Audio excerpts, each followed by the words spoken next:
So we yearn for the freedom endowed by our creator, watching it slowly burn as we passing a point of no return. Where it goes from here, the choice is ours and the time is now for us to decide how history will define us. Cause they know if they proceed to distract us, even divide us, we'll never unite and utilize the light inside us that could guide us through the storm, through the rain, through it all, to the change. All the songs we will sing when we hear freedom ring, things will never be the same from here on. Either way, whether we see this change through or we remain complacent, we'll manifest whatever we thirst. It's up to us if it's gonna be for the better or worse. Cause this is the last straw, final hour, our last chance for us to unite for what's right. Grasp hands and rise in solidarity, take our last stance, or whether the last season. This is the last reason that we could put forth until there's nothing left to say. And we all give a final farewells to yesterday, and we do what we must, what is just, and we pray our children live to see a better day.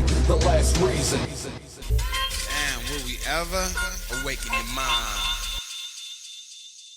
Ladies and gentlemen, I have such a great fortune and honor to have a great guest on who's also part of the One Great Work Network, and he's recently just put out a great album titled Ultima Ratio, which is the last reasoning, and he brings so much rhyme with style and seasoning and so much truth to, any song is just truth bomb after lyric, and this is one of the high profile artists that I've featured in my website I share with Theo Lukes, titled nattylaw.com, and he's been featured on the Freedom Under Natural Law conference once, twice, at least thrice, and he also teamed up with James Cordner to do a really great presentation that was, star-studded, titled Shattering the Illusion.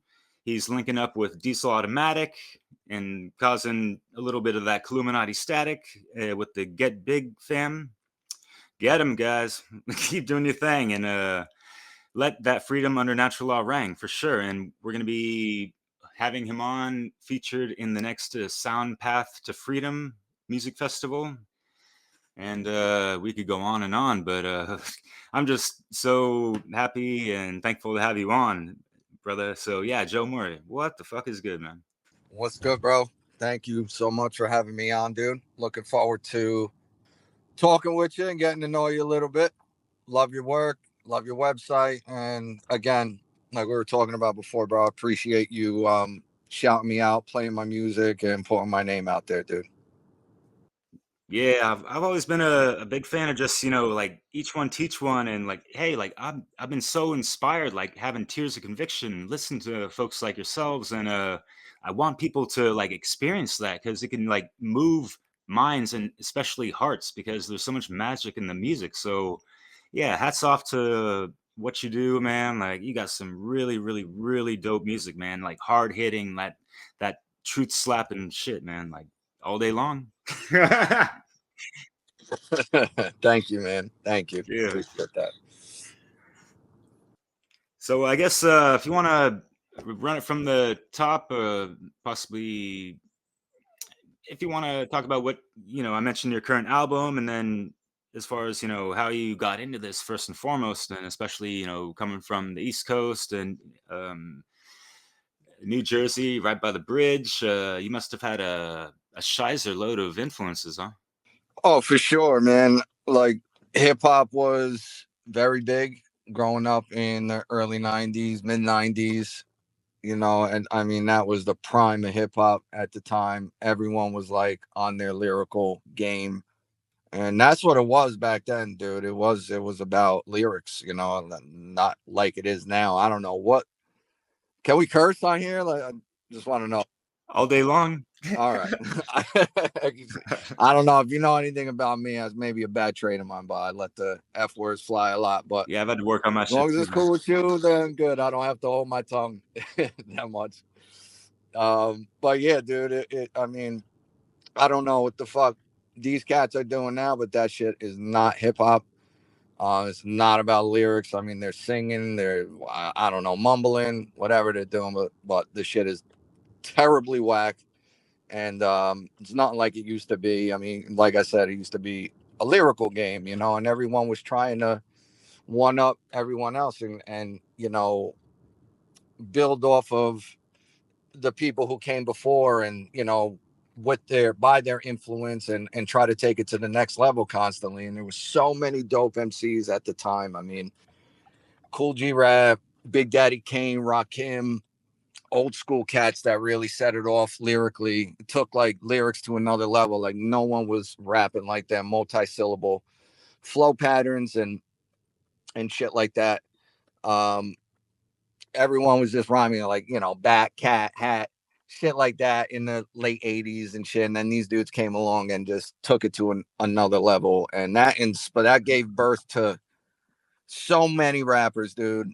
The illest spitters, like Redman, Big Pun, Eminem, Cannabis, Big L. Like then those cats, kind of just, took shit to a level beyond. And those are the dudes that really inspired me. Big The Punisher. DICC crew, Excuse me. like Digging in the Crates Digging in the crew. crates. Yup. Digging in the crates, which was Big Native L. Tongues, maybe. Gangstar. Gangstar, I respect Gangstar. I was never like a big Gangstar fan, but I respect him. He's an MC for sure. Yeah. But like, cats that really put like a lot of thought into every line they kick. So I really had like, I mean, I listened to a wide range, but a select few that really like did it for me, that really would like inspired me to pick up a mic and do it. So like Big Punisher is my personal favorite. I think he is the most technical spitter ever, in my opinion.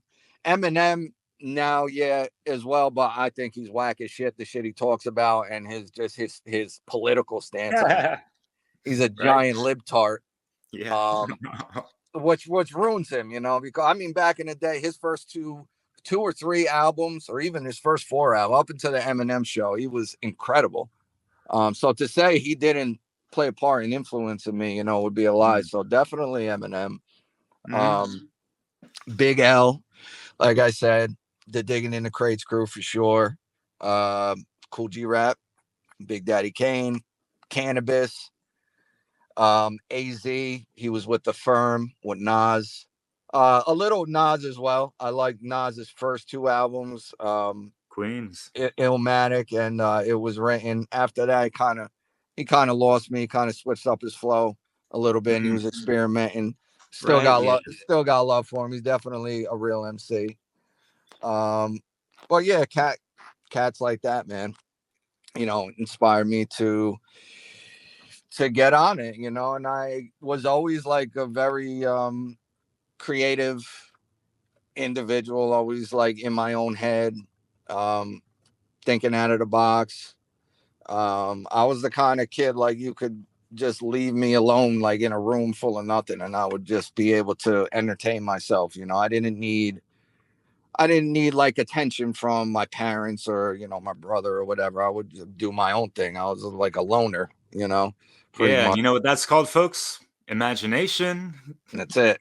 Right. Exactly. I always prided myself on that. Like I always had a great crazy imagination.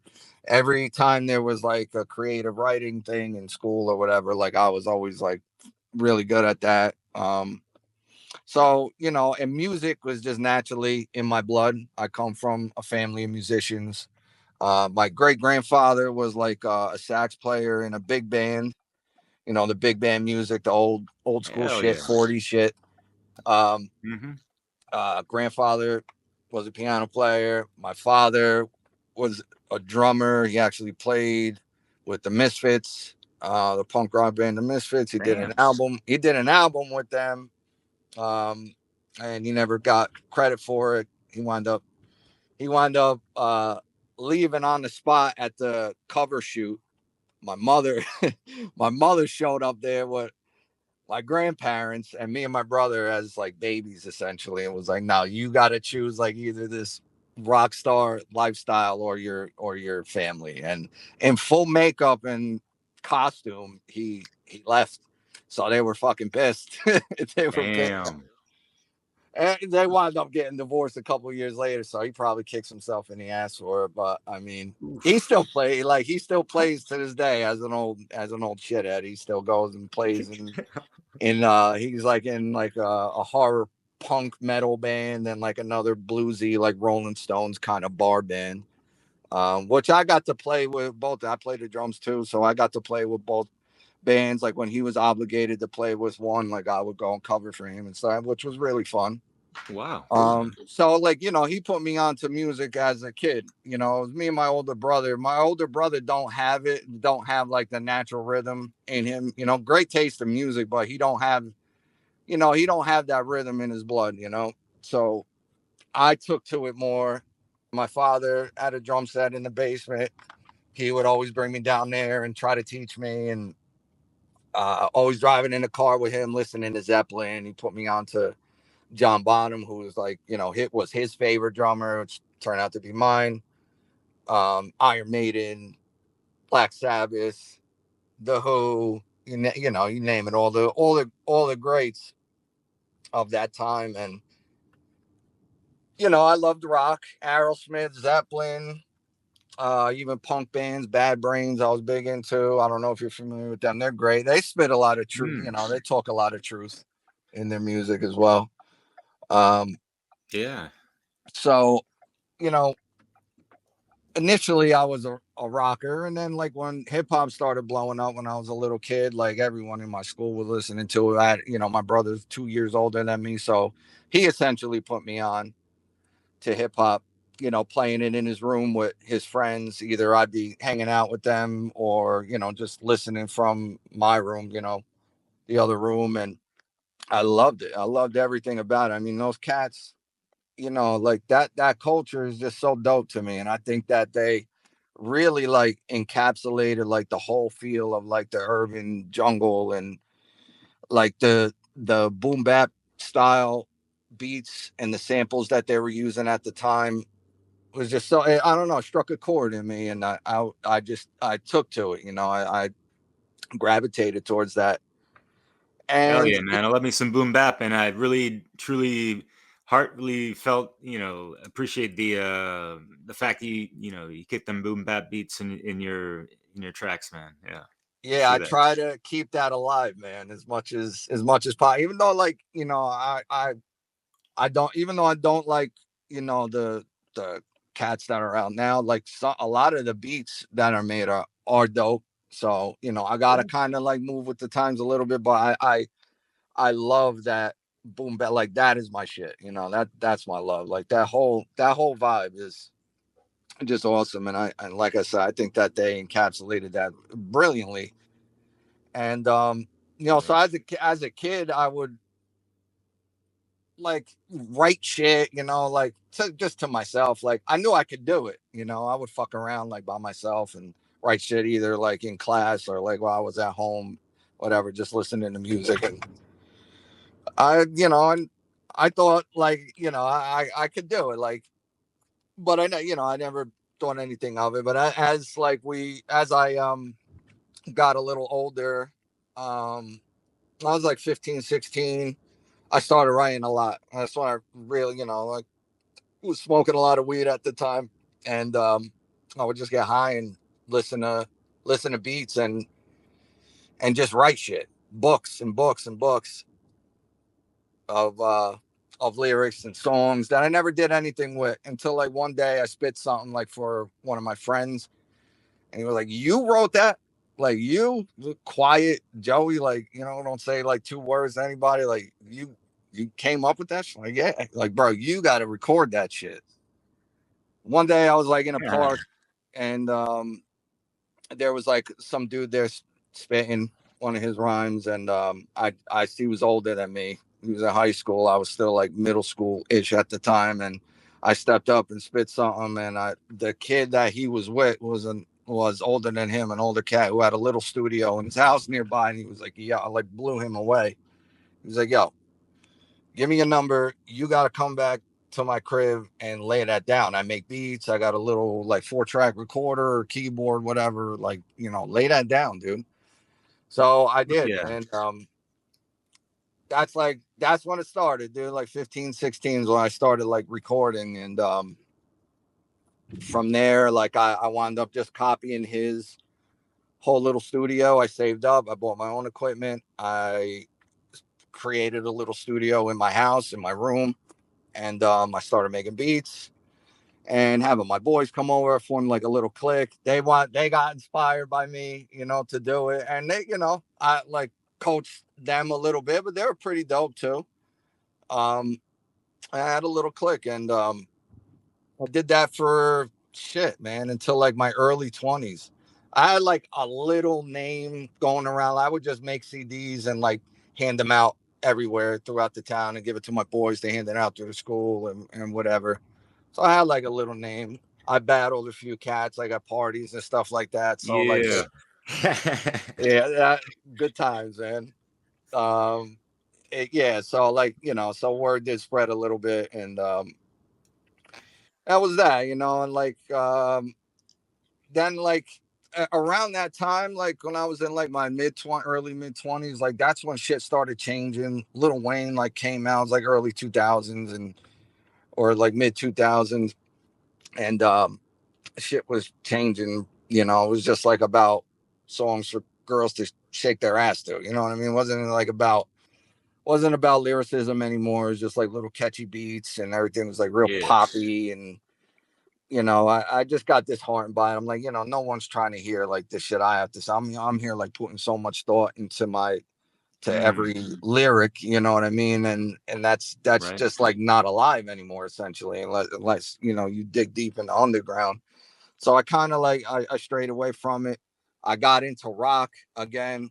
Um, Two of my friends' brothers that were a guitar player and bass player, we formed like a little band, and we were recording and trying to do something, trying to play some shows and shit, but that never really took off. And around that time, like I was really fucked up on drugs. You name it, I was on it. My drug of choice actually wound up becoming heroin. And I was fucked up for many years. So I like stopped music overall, really didn't do much. And, but during that time, I started coming across, like I watched a documentary on called Zeitgeist. I don't know if you ever seen it. You seen the first Zeitgeist? Yeah, that was one of those initiatory things that you see, when you were you born in the early 80s like myself? It sounds like it, same kind of. Yeah, 86. Okay, yeah, I'm 83, so yeah, pretty much same. So yeah, Zeitgeist was, yeah, around the time where, I was peeking under the covers and that kind of stuff for sure. Yeah. Yeah, They didn't so have it all that right, like but it's like a good introductory for some things of the yeah. absolutely, like I don't put everything that the producer Peter Joseph has. He's like a fucking so essentially, but that documentary was great. I mean, the 9/11 the covers they did on 9/11 was phenomenal. They tore that story down, the official narrative for they exposed it for the absolute joke that it is. Hmm. And that shit like blew me away, dude. Like I always knew growing up like shit was wrong, and me being like living in my head and being like a creative thinker and out of the box thinker. Like I always knew the world. I just knew like the world wasn't the way it should be or could be, and I always like felt like I was on the sidelines watching people go about their lives like what are we doing here? Like this shit don't make sense. Like I hated fucking school from day one, bro. They had to drag me in that bitch kicking and screaming, bro. I hated that shit. It never felt right. Never, but it was something like unsettling about it. Even with church, I was brought up a Roman Catholic. That shit never felt right to me. Um, so I Yeah. always knew like something was wrong. I just couldn't put my finger on what it was. My brother thought the same way, so um and like coming like my come like growing up, like my parents were kind of like rebellious as well. They were like both black sheep of their family, so they never really pushed anything on us, like, you know, other than my mother like taking me and my brother to church every Sunday, which did absolutely nothing but Yeah. Was it cause kind of like a cause me bohemian style? You know, or in a sense, I'm just saying, in regards to, it just seems like a, and I'm kind of joking when I say this, or I had a laugh in my mind. It just doesn't it seem like, you know, it's always the musicians that, you know, raise kids, you know, kind of more consciously or something. Yeah, I think it is. I think it's because of that. You know, I don't know. When you have that imagination and that creative essence, you're an out of the box thinker. You know what I mean, by default. So I think, you know, you don't Right. conform to all the norms, or, you know, you at least like, you know, are suspicious or whatever. Like, you know what I'm saying? But then again, there's a lot of musicians that are straight up libtards, you know, in the rock Totally. world, you know. So I mean, I don't know. But yeah, for the most part, I would agree with that. I think that, yeah, like, you know, the musicians, I guess, just being like creative thinkers and out of the box thinkers, they, you know, they could sense something's wrong maybe, and they see the world differently than the rest of the herd. You know what I mean? So I guess that makes sense. Yeah, But maybe so you can correlate whack musicians to whack parents. In a sense. exactly, exactly, 100%. um, yeah, but so, you know, the church thing didn't sit right with me. School didn't sit right with me. Um, and you know, when I was like when I turned 16, I dropped out as soon as possible. I got my GED for whatever reason, and you know, I just worked. My grandfather and father were plumbers, so I worked since I dropped down, just started earning money to support my habits and my music equipment and shit. So It's good um, money though, man. I got friends oh, that do that shit. great money, but you Yeah. know, that absolutely backbreaking trade for Fuck yeah. sure, Yeah. for sure. You get a good workout at the same time though, so Oh you yeah, know, oh there's yeah, a compromise though, but yeah. for sure. So I still do it today. So which I'm grateful that, you know, I had family members that were licensed plumbers, like, you know, that taught me essentially Mm, everything. hell So yeah. I'm able to take care of my family and live a decent life now, you know, so which is a good thing. And it's an, you know, it's an honorable trade, you know, it's Fuck an yeah, it is. ethical profession. You know, Mm-hmm. people need it, you know.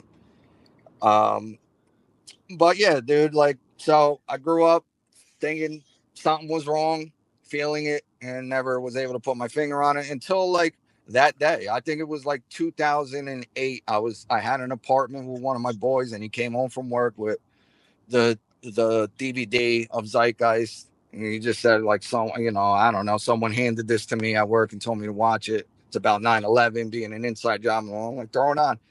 And that shit was like, dude, that sparked my awakening, you know, my true awakening. um you know, they exposed 9/11 for the fraud joke that it was. You know, religion, the Christianity thing, which was, you know, difficult for me to swallow because I did believe Mm. in the Jesus thing for Ha. sure. Oh yeah. And I kind of like, I just pushed that aside and took in all the other shit they got into. You know, I'm like, I'm not accepting that. You know, I was afraid to, honestly. Like, you know, I was like, I thought like I was gonna be smited Ha. for you know, thinking differently about that. But that did spark my awakening, and then I became like absolutely like obsessed of like finding out more and more and getting to the bottom. Like I wasn't satisfied with just that. I'm like, yeah, but wait a minute, but who are these people? Like Mm. what's their names? Like what else did we get lied to about? Right. You know, like if we were lied to about something like on the magnitude of 9/11, like what they, well, I mean, then it's like, you know, anything goes. They fucking could lie about fucking anything. You know, I mean, something that catastrophic. I mean, what else is there to know? So I became obsessed. Mm. And at that time, dude, um, around that time, like YouTube was awesome. I mean, there was so much fucking good material on YouTube and so many people putting out good shit. You could go down every rabbit hole like known to man, just no bullshit, no censorship, no shadow banning at the time. It was phenomenal. Yeah. I feel bad for people that are waking up around this time and got to fucking try to find good information. I mean, it's essentially impossible if you don't know the real OGs from back then. Ha!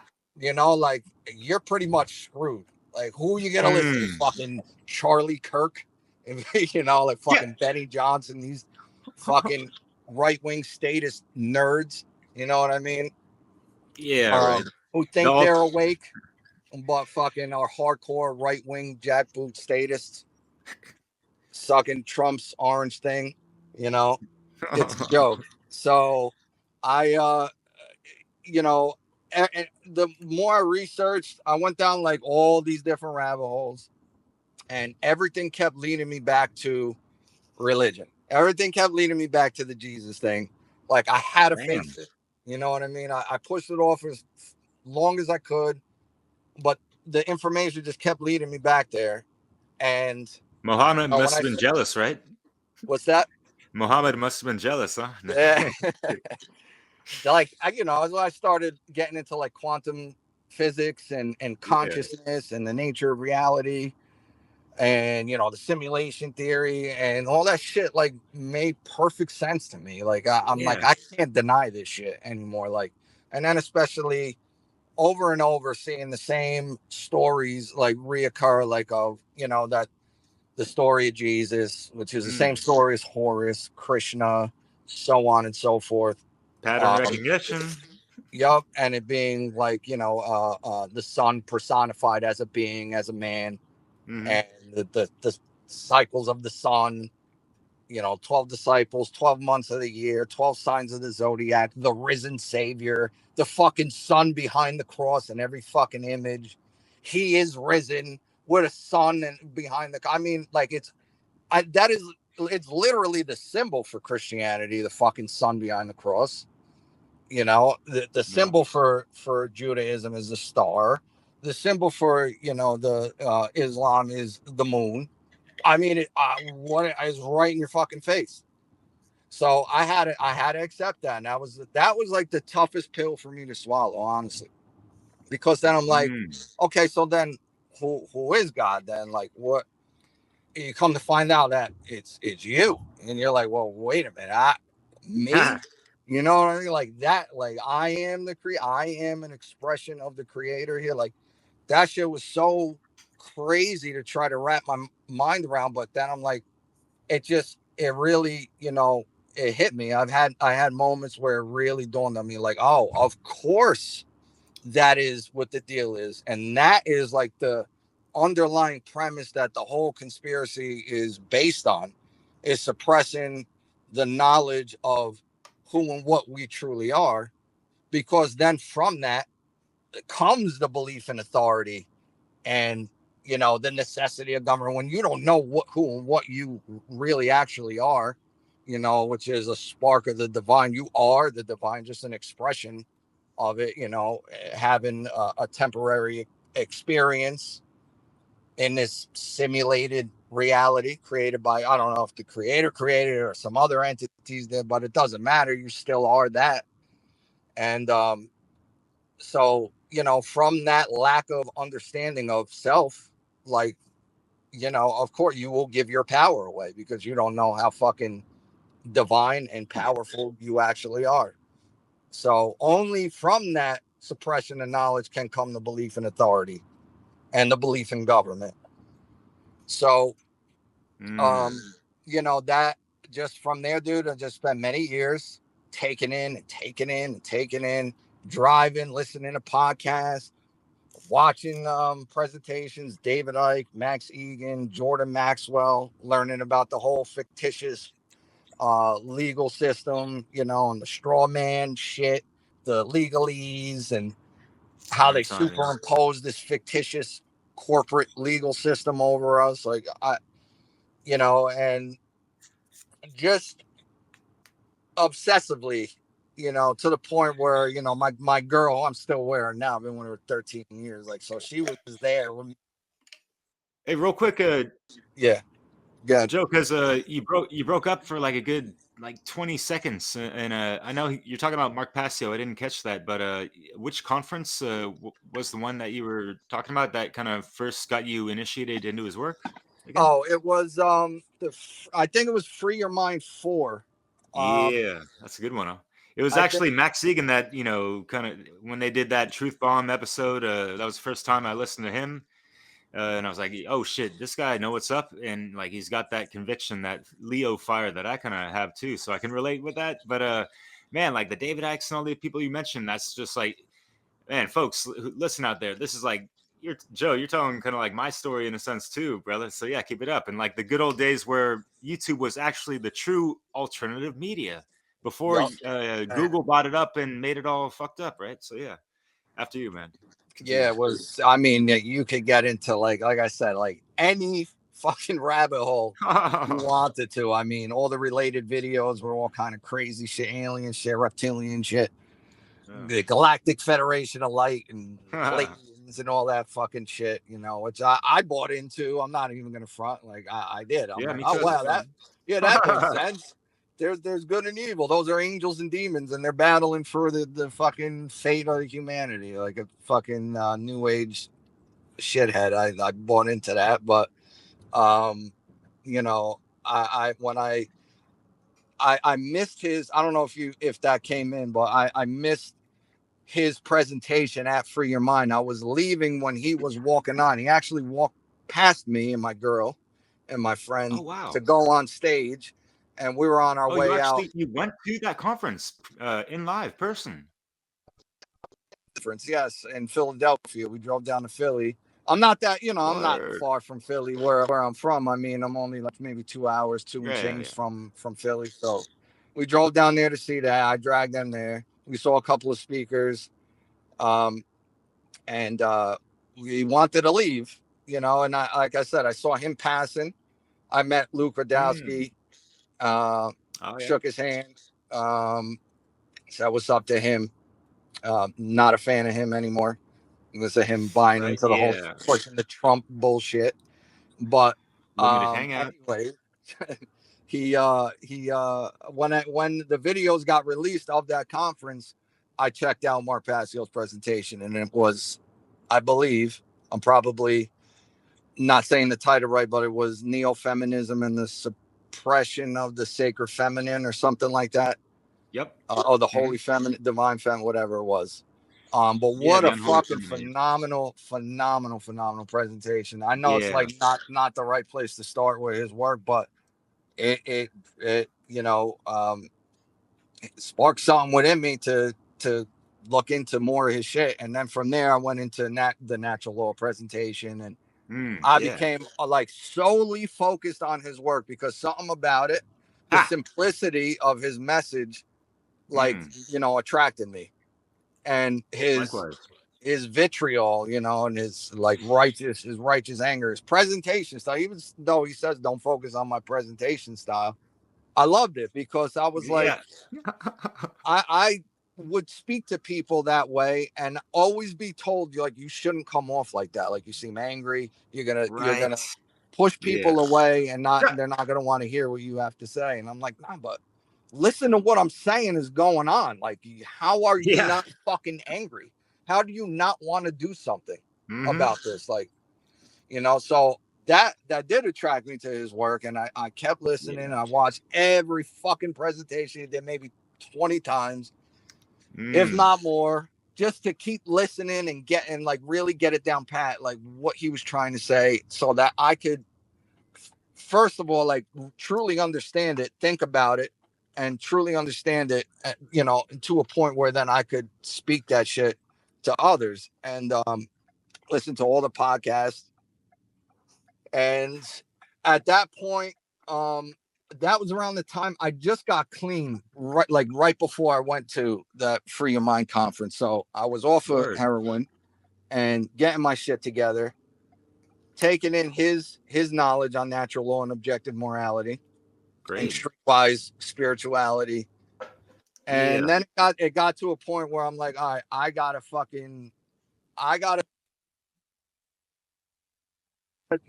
trying to message into my girl's head, into like my family members. They're not really trying to hear this shit. And that's really, I'm not really doing anything with it, So I was just like trying to think of a way to go about it, like putting it out there on the internet. And I just figured, something clicked, and I'm like, you know what? I'm gonna do music and put it out through music. I'll take on the hip hop shit again, and do it for the right reasons, and put a real message out there. And so I did. Like back in 2019, I put out a 5-track EP called Liberty or Death to set everything off. Thank you. I really tried to like cram in as much as I could with that. I didn't want to overdo it. I'm like, you know what, just 5 tracks, just 5 solid tracks of just truth bomb after truth bomb, and make it dope, make it hardcore, and and put it out there. Created the website, I put that out, and then from there I just was knocking out singles. And when the scamdemic went down, I was like, all right, I have to do more, because this is fucking really bad. Like, shit was like scary at that time. It was like, it seemed like that was it. Like, okay, this is the stunt that they're gonna pull to like lock shit down like permanently. I really still didn't like understand how we could even come out of that. And so just the way everything was playing out and how many people bought into that shit and were complying was frightening. That more than the government, and their goons doing anything, was the people's compliance was absolutely frightening. And I had a little baby at the time, and I'm like, fucking hell no, dude. Hell no. This girl ain't gonna live in a world where she has to have a fucking vaccine passport or put a muzzle over her. No, it's not happening. Hell no. So I did whatever I could do. I was shit. Yo, you there? Yeah, we're good. Okay, sorry. No worries. Telemarketer. In March of 2020, dude, as soon as they were like locking shit down, I was passing out flyers, like putting flyers on people's doorsteps, in their mailboxes, trying to walk up to people without a mask, and they were fucking running away from me, trying to hand them fucking flyers to let them to go to websites to look up what the fuck was going on. And I still think about that. Like, I wonder if they remember what was said on that fucking flyer and how everything came into fruition. Because I put a little message. I said they're gonna fucking roll out a vaccine. They're gonna make it mandatory for where it was going. Once you're up on the game, bro, like you know where the fuck. Totally, man. Yeah. So I wonder if those people remember that, or if they even looked into anything I put on there. But so I was doing that. I started a podcast, 2 podcasts, put out videos. Sanitize the insanity, yeah? Yes. So one was a solo Freedom for All podcast. I had a solo one, and then I became good friends with Ivan Oyola Jr. From Phoenix. Ivan from Phoenix, who I listened to for so many years. Like, him calling in. The coolest motherfucker, dude. Great guy. Yeah. Great guy. Fucking teddy bear. Big teddy. Man. Yeah. I spoke with him one time. It was great. Talking about the truth in music. You were on that at least a couple times with Francesco Sonny. Francesco, yes, that's my boy too. Another great fucking guy too. Fuck yeah. I actually got to chill with Ivan. He came out to New York, I think, to visit his son 2 years ago, and right before I got sick, and we drove up to New Hampshire, met up with James. We did a podcast together. We went to fucking movies, arcade, had a great fucking time with them. Awesome, man. Shout out to James as well. That's my dude too. Yeah, hell yeah. Voluntarist Academy, what? Yeah, he's doing good work, man. He always did. He picked up on things really fast. Yeah, and Like, I just love to hear folks, actually meeting them in real life. I've met up with, folks like Mario West, Leslie Powers, Chris Jansen. Wasn't able to link up with Will Keller at the time, but he was in the Bay Area when I was like 2 years ago. Brandon Spencer, I was able to meet up with him in Las Vegas, just on a cool occurrence. And so, oh yeah, damn, you get just, around, huh? Shit. yeah, man, yeah. C'est la vie. That's great. That's great, man. Where'd you go? You went out to Cali? Yeah, I'm from there, Bay Area, and so yeah, the scene over there. Me growing up with the open mics and this and that. I wasn't much of a rapper myself. I was too much of a introvert at the time and everything. But my friends were all down, and I was still like down to like beatbox and throw a little freestyle up in the cipher, in parties on the streets and all that stuff. And Oh, yeah, nice. I'm always curious, how was that with you growing up and this and that? Even though, like, yeah, it was more like maybe rock, and you guys had some like cool jam sessions, I'm sure, and just the late nights and this and that, just kind of fucking around with music or lyrics, the battle rapping too, man. It's just the whole shebang. Um, Coming up, I mean, yeah, there was like in my town where I grew up in Jersey. I mean, there was a very diverse town, little city kind of deal.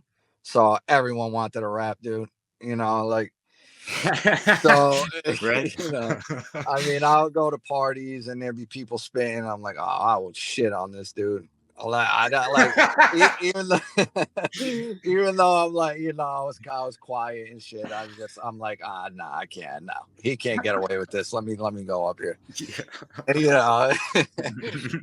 Get into a little battle, shut him down. I got people flipping out. It's a great feeling. You know what I mean? Like, because listen, I'm not a cocky dude. I just knew my skill level. Like, I know, like, there's very few people Hmm. that are that of, I mean, a relative handful of people like that really like take that shit so seriously and are so obsessive with constantly refining their craft and being super lyrical with it.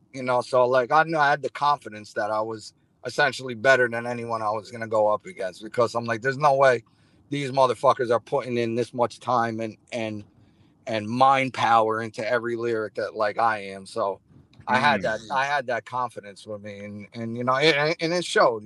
So I did. I would battle cats and just get the fucking party crazy, and they would flip out, ask me for CDs and shit. It was cool. It was a good time, man. Coming up, I mean, the rock thing, man. Like, when I got into the rock thing, it was just like I was so fucked up on drugs at the time. Like, that's what it was just about. It was just like getting fucked up. You go to, they have like Mm. little studios that you can rent out for an hour or two, which has a stage, a drum Oh. set, amps. You just bring your own cymbals. They bring their guitars and shit, and you practice for an hour or two, and then we just bring a shit ton of liquor, Yeah. the other necessities, that go with it, and Uh-huh. just get down and just go crazy. And Mm. I mean, if we just get down to brass tacks, bro, that's why it didn't go anywhere, because you're too fucked up. Yeah, It yeah, I got you. weren't really that dedicated on putting it out, because if we were, we would have, cut that shit out and been more serious about. But let me tell you something, bro. It could have been something good. The brothers that I played with were Mm. super, super, super talented, and we were playing shit like that other, like that, these newer bands at the time weren't playing. We're heavily inspired by Zeppelin and Sabbath and Maiden and the Who. So we were playing more shit like that, but a little heavier, and Mm. um, could have done something. Definitely could have done something if we, put a little more focus and took it a little more serious. But yeah, that's what that shit was like. I had a lot of fun. I'm not gonna lie. I don't regret it. Sure, yeah.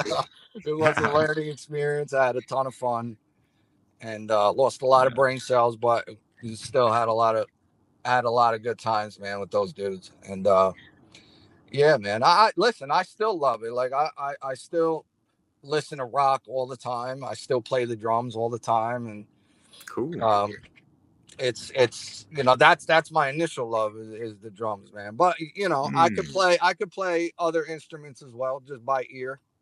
You know, I could play the guitar, I could do keyboard, I could do it all, man. Damn. I used to record like one track at a time, lay the drums down, then do the bass, do a Yeah. guitar, and just record rock instrumentals, and then bring Fuck it to yeah. the brothers and be like, here, listen, this is the riff, this is the bass line, take it from there, you know. And Wow.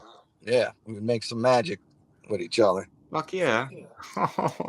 So pretty cool time. Yeah, and so geez, man.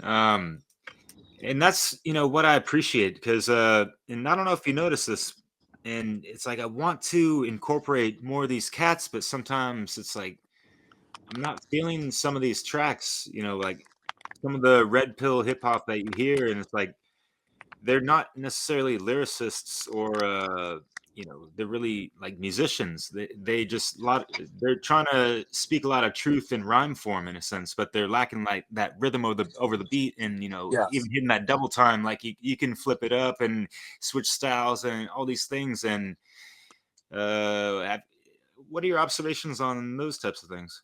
You know what I mean? I got mad love and respect for anyone who is different. You know, they don't, to me, you don't got to be super lyrical. Like, you could just, you know, if you're getting up there and you have the gall and the courage to fucking speak the truth and expose these scumbags that are, Mhm. you know, trying to enslave every one of us, I got mad love and respect for you just for doing it, even if you're not the most lyrical Likewise. cat. You know what I'm saying? But I Sure. know exactly what you're talking about. There's let's just be honest, there's not a lot of lyrical cats like me. Like, you know, you got Diesel. Steve Grant is another phenomenal fucking lyricist. That's a true spitter. Hmm. You know, my dude Polar is a Yeah. great MC as well. Diesel's sister is a phenomenal musician and spitter. Honestly, you know, the cats that are in the Get Big on Them family, bro. Honestly, I Yeah. don't fucking really. Those are the ones that, you know, have taken the truth. If you want to call it truth music, I don't like doing that, bro. You know, I I just know. call it real music. It's real hip hop. You know what I mean? It's hip hop with an actual fucking message, bro. We're not just talking about girls or what we got on our wrist and what we're drawing. Like, you know, fuck all that shit. What the fuck does that even mean at the end of the day? Like, what sustenance are you taking from that other than you're just being brainwashed to try to live a certain lifestyle, which most of these motherfuckers aren't living anyway. It's all a front. You know, it's a poisonous, satanic, hedonistic, you know, worldview and way of being in the world.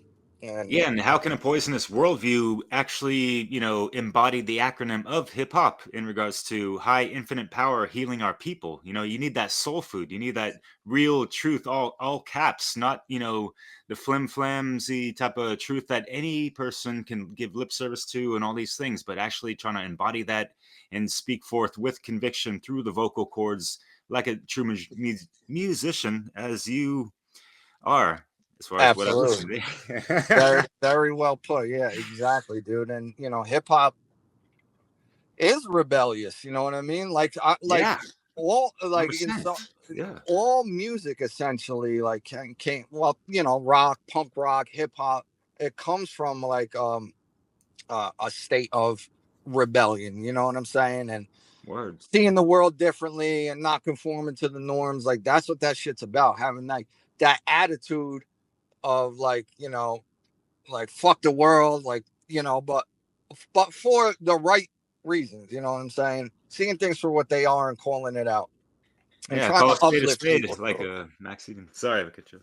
No, I'm so good. Yeah, for sure. So I think that honestly, you know, and you know, much love and respect to all the artists out there, but I think my crew, my fam, you know, which is Diesel's, you know, he took me on board into his, you know, Get Big on Him family, which I'm honored to be a part of. Yeah, um like those are top tier artists to me, you know. Like, word. he is fucking phenomenal. He's not just like a great spitter, he is a true musician. Like that motherfucker sings. He makes his own beats. You know, like he is just he's phenomenal. Like our chemistry with each other is like unmatched, dude. Fuck You know, yeah. I love that duo that you guys bring. Extra fire, and that's a great segue into what I wanted to kind of cover a little bit with you in regards to bringing that really proper divine masculine force and voice.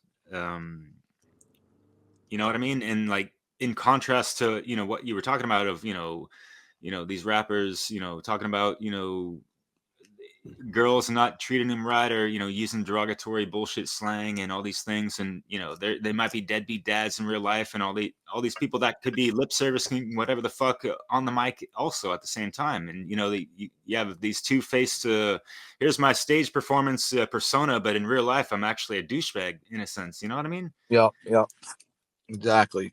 You could tell just by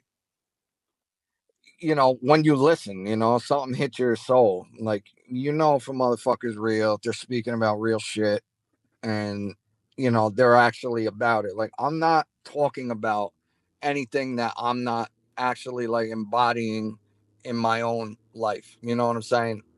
Anymore. Exactly. Like I used to when I was young, like talking about all that fake we gangster shit, yeah we've been there biking to and do killing tradition. motherfuckers and all that shit. So I spit only the truth I know, and that's the only thing I will put out there for people to take in and do what they want with. Um, and I think it's so effective, bro, because it because of how terrible people's attention span has become. You Oof. know, it music, especially hip hop, it's short, it's sweet and to the point, but you could cram in so much if you are like a super lyricist, multi syllable flower, Yep. spitter, Hmm. Love that shit. you can cram in so much shit, you cram in so like no bar is wasted with me or with Diesel, you know, every every line, every bar, there's no filler, there's no little word you just throw in or whatever, it's like it means something, it's meant to be there. The structure of it is so well thought out and overthought, obsessively overthought. And yeah, I think that it hits the soul. And even if people can't even comprehend, if we're spitting too fast or whatever, it goes in the subconscious mind and it affects them in a positive way, I believe. You know, Yeah. so yeah, bro, like music is so important, man. And the fact that it's been, I mean, look, bro, like they use it for their agenda, All the day long. Yep. fucking Hollywood fucking producers and shit. Like, bro, is it not working? Look out your window, dude. Listen to the music that's blasting in the cars of the young kids in high school and look at their attitude and what they, how they fucking picture themselves listening to this music. Of course it does, dude. Look at the concerts, bro. Like people go and like grovel at the feet of these fucking shitheads talking about like just retarded, dangerous, poisonous shit. Like yeah, it works, so Yeah. we need And they're more people marketed so doing that, easily. you know? There's so much easy money being readily available to prop them up as if they're fucking popular, but it's all like a manufactured facade. You know. Oh yeah, for sure. Especially the more mainstream you get, like, and Yep. especially in the pop category genre, those people are not writing their songs. Yeah. Admittedly, The they ghostwriting. get their songs written for them. It gets passed around, and whoever takes it on board, they take it.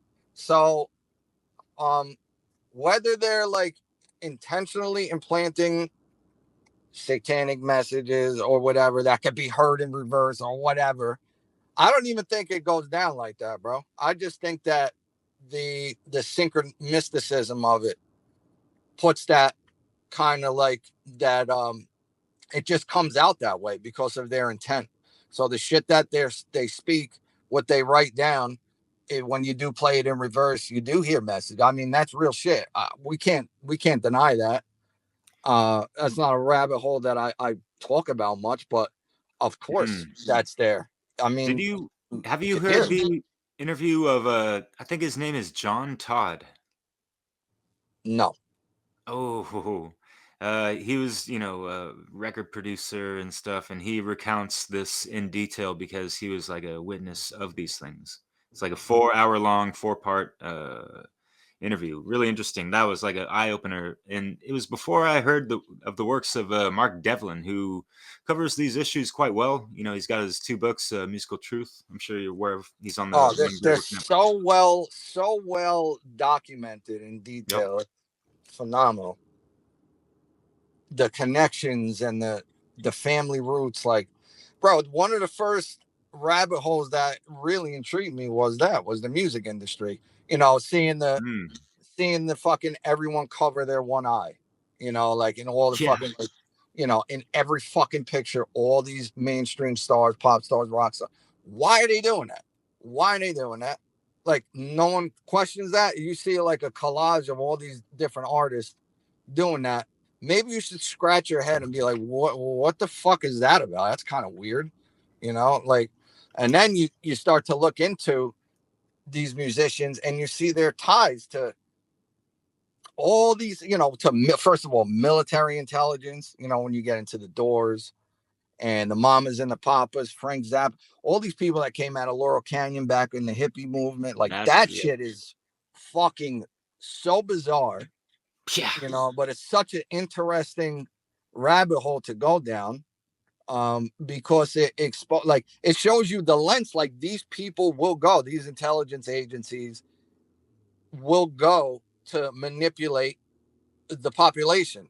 Like at that time, the hippie movement was growing, the resistance against the Vietnam War was growing. Genuine people standing up and saying, no, fuck this, we don't belong there. Don't get our troops back. We don't belong. There's another nonsense fucking war that you lied us into. And there was genuine resistance. So how are they going to quell that? They have to co-opt that fucking movement. They're not. You can't just ignore these people because they're doing it at like every college campus. They're out in the streets. They're protesting every fucking where. Okay, so these people, like, the music scene at that time was huge. Let's infiltrate the fucking music. Sounds, frequencies, the message. You know, get these people. They like smoking weed anyway. The majority of them, and dabbing in whatever psychedelics. Let's push that, and paint to get them painted as just, dirty hippies tripping on acid all the time. They don't know what the fuck they're talking about. You love, man. Just discredit that message. So then the average blue collar worker in America at that time sees a fucking long haired, hippie with fucking flowers around their neck, like saying, stop the war, man. They just look at them and roll their eyes, like, you dirty fucking hippie, get a job. They fucking discredit that whole message. So they infiltrate. So they created these bands, put these bands together. Jim Morrison's fucking father was the general, involved with the Gulf of Tonkin incident that got us into the Vietnam War, which came out in declassified documents. Never fucking happened. Didn't happen. A false flag that didn't even happen. Got us into Yeah. fucking Vietnam. Classic Right? psyops. So, I just like, so, you think like, when you try to explain this to people, it's too much though. You know what I'm saying? It's just like, they cannot comprehend, like, how can they do that? Why would they do that? Do they really have that much power and influence to do it? It's not that fucking hard. If you have a goal, you have a group of people, they have the resources and the money to infiltrate and the will to do this shit. Of course, bro. People's minds aren't focused on truth and this and that. Everyone's just like running on the hamster wheel or whatever. Like, of course they could do that. It's not that hard. You don't need everyone in on this global conspiracy. Sorry, flat earthers, whatever the fuck you think it is, worldwide conspiracy, whatever. You don't need everyone in on this shit. You just need like enough people in like significant positions, like of power and influence, that you can infiltrate, that you can blackmail, and that's it. most people just do shit unquestioningly in the government, in the pharmaceutical industry, the weapons manufacturer. They just do shit for a fucking paycheck. They're not questioning anything. They're just thinking about feeding their family. They don't think. I'm not saying that it's an excuse for these people. Shame on them. Especially now with all the information that's out there about everything, how everything fucking works. But it's very easy for the few to control the many. Very fucking easy.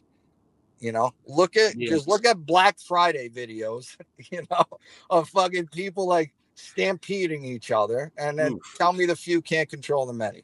It's a piece of fucking cake. Yeah, the old hierarchy of knowledge and like chain of command type of things, and people wonder why. How could so many people be in on it? Because they didn't realize they were building the prison that we're, unfortunately suffering in, type of thing, to a good degree, and all these things. But yep, I mean, and it's been a very long, systematic process. Sure. These people and these families have been around for a very long fucking time. And I when people say, oh, thousands of years, I don't believe it works like that. Yeah, the families have been around for a long time. Could be thousands of years, but the agenda gets switched up. They squabble amongst each other. Nothing goes fucking smooth with them either. So they have to keep refining, and I think the natural state of unity is to evolve. So we go through periods of where we're time to wake up from this bad dream. Wake up from this bad dream. Government's running a mad scheme. Government's running a mad scheme. Yeah, time to wake up from this bad dream. Right, it's enough to make a man scream. Government's running a mad scheme, trying to conquer and divide us with a vaccine. I made a vow about 12 years back to keep it real with my raps and still kill every track. I'm still spitting facts, dropping knowledge with the rhymes. Every single line is divine, lyrically I'm mind blowing. Time showing I was right about a lot of things I've been spitting on the mic. Like, for example, my song called Freeway. If you don't remember the lyrics, then let me replay. Their agenda's not hidden, it's called eugenics. They create the threat and then they spread the epidemic. Next they come the medics and these so-called leaders claiming that they got a cure and that they know how they should treat us. I created those lyrics 11 years ago. Some say the end is near, but I don't fear it though. As my spirit grows, so does my bravery. The only way that we can change the world and make it free from the physical and the mental slavery is if we finally unite and find a better way to be. Like I said in the first Illuminati, true power is knowledge of self for everybody. Get big, grow stronger. Come on, take responsibility and show honor. Let's go to yourself, cause you overcame trauma. Now you wear your scars like a fucking coat of armor. After the pain comes growth. Yeah, after the rain comes hope that the sun brings, so the brain can cope with the unknown and things that it can't control. Cause the real war resides within, so realize we are all human, we are all kin, so don't fall in with the divided, cause united we will all win. I said the real war resides within, so realize we are all human, we are all kin, so don't fall in with the divided, cause united we will all win. I said, time to wake up from this bad dream. It's enough to make a man scream. Government running a mad scheme, trying to conquer and divide us with a vaccine. It's a nightmare to be governed by the system. Your freedom of speech and bodily autonomy is threatened. Thankfully we still stand for the Second Amendment, because the moment that they slip up, it's our job to be self-defensive. But we the people have the power on a peaceful approach. Natural law over all teaches to all of the folks. From the young to the grown, we have to embrace this revolution. Illuminati the resurrection with these logical solutions. We're winning when you're choosing the fight for what is right. Don't hide behind the shadows, stand tall, be seen in light. Come on, cause the good will conquer evil, united we grow in might. And together we can deliver the future, a chance at a better life. That's the right to travel, the right to battle, the government that's immoral, the right to thrive and live in peace while we're living on this soil. The government and the corporate cronies didn't give us freedom. No, we're granted by our God and first and never by those demons. Time to wake up from this bad dream. Government's running a mad scheme. Yeah, time to wake up from this bad dream. It's enough to make a man scream.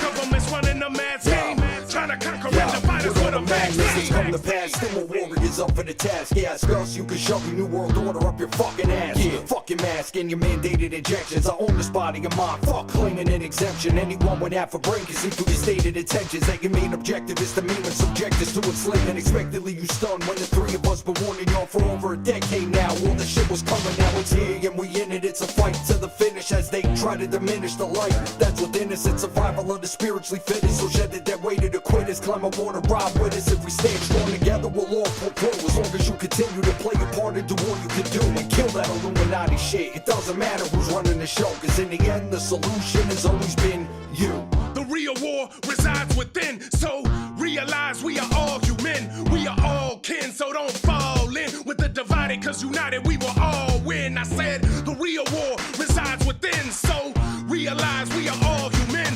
We are all kin, so don't fall in with the divided, cause united we will all win. I said, time to wake up from this bad dream. Wake up from this bad dream. Government's running a mad scheme. Government's running a mad scheme. Time to wake up from this bad dream. It's enough to make a man scream. Government running a mad scheme. Trying to conquer and divide us with a vaccine. Yeah, so there was a point I was trying to tie in with the hierarchy of, knowledge in a sense, like the pyramid of knowledge, if you will, kind of in a sense. Like the top capstone has like the most, and like in the bottoms, it's just kind of drip fed to them, in distorted ways or whatever, limited. And this is kind of the same with artists that they throw up the one eye or the Jehovah pyramid thing and all these little things, whatever, 666 in the mix and whatever the hell. And you hear people all the time that are kind of like semi in the know, and they just don't take it further and understand the symbology a little bit more and just like why they use them and things like that. And that it's like they think like, oh, Katy Perry, she's Illuminati and this and that. It's like, no, she's rather, folks like them are being handled by the Illuminati. It's like the calling card type of thing. It's like a dog on a leash type of thing in a way to say it, I guess. And not for everyone, but that's kind of how I see some of these people. And there are folks that are more powerful that, had blood sacrifices. If you look at the works of Professor Griff, ex Public Enemy member, I'm sure you're familiar with him. That talks about, like folks like Jay-Z, who's, he's kind of in an untouchable situation, probably had Masonic initiations to certain degrees, but the lower level folks that are, just out there throwing up their, triangles or whatever the fuck, they're low level players that already signed their soul on the dotted line and whatever the exactly hell, right? So, that's like some first grade truther shit when they say that, like, like, oh, Katy Perry, Illuminati, look, threw up the all-seeing eye. Like, all right, I remember when I first woke up too. Shit, like these people, like you said, bro, they're just little fucking muppets that get wheel public. Their whole person is created for them, and what they wear, down to what they wear, what they talk about, how how to pose. They have hands, many hands up their assholes, telling them what to do and how to speak and how to behave in front of the cameras. I bet you they're absolutely. And writing the lyrics for them, producing the video and all that shit. What's that, bro? Sorry, yeah. I was saying, and like you said, their lyrics are written for them a lot of the times, or possibly controlled, limited, and all these things. And especially the music videos, like, holy smokes, how much imagery and stuff, and like the concerts as well. And yeah, you talk about the hypnotic beats behind it and all that stuff. That's the hook, line, sinker, like on that subconscious level, with the inner ears, and that's why we wonder why it's like, I only heard this song that I didn't want to hear at all, but going through a shopping center or whatever, you hear something that's just that catchy thing, and it's on a broken record in your head, and you're feeling a little diseased about it sometimes, whatever. It's hard to get it out of your head sometimes. Yeah, they know what they're doing, dude. They know how to use, the frequencies and the colors in the video and the messages that they put in.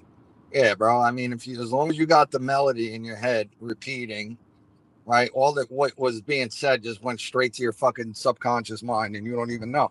You know, you don't know that filthy messaging is sitting in the back of your fucking mind.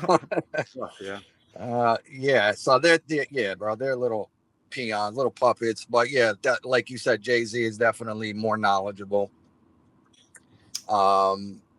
Very interesting, the whole Diddy thing with him, and he winds up getting away with the shit. Again, they think it's such a distraction. The whole Diddy thing, like, Yeah. all right, everyone's talking about Diddy, yo, Diddy. Bro, wait a minute, stop for a second. What the fuck happened to Jeffrey Epstein and Ghislaine Maxwell? Why are you talking about Puff fucking Daddy, dude? Like, are you kidding? If you can't see like this motherfucker's getting thrown under the bus for whatever reason, maybe, you know, he didn't want to play ball on certain something, you know, and they threw his ass right under the bus, pushing that, pedaling that shit nonstop, major distraction and diversion from the real shit, you know. Still, like, where is the motherfucking public outrage that Ghislaine Maxwell is in a fucking prison cell for nothing? Not one person she procured children for, or that Epstein procured children for, who she handled. Like, oh, she's in jail for nothing then. Okay. And then you got Trump, the Trump administration, putting out the fucking the redacted fucking Epstein reports, which told you squat. I mean, and Yeah, they're yet dangling you don't carrots. hear fucking shit about it anymore. Like, that's it. Swept under the rug. Yeah, we're gonna expose. We're gonna release it in phases. What a fucking joke! All of you Trump tarts, bro, buying into this guy being the savior.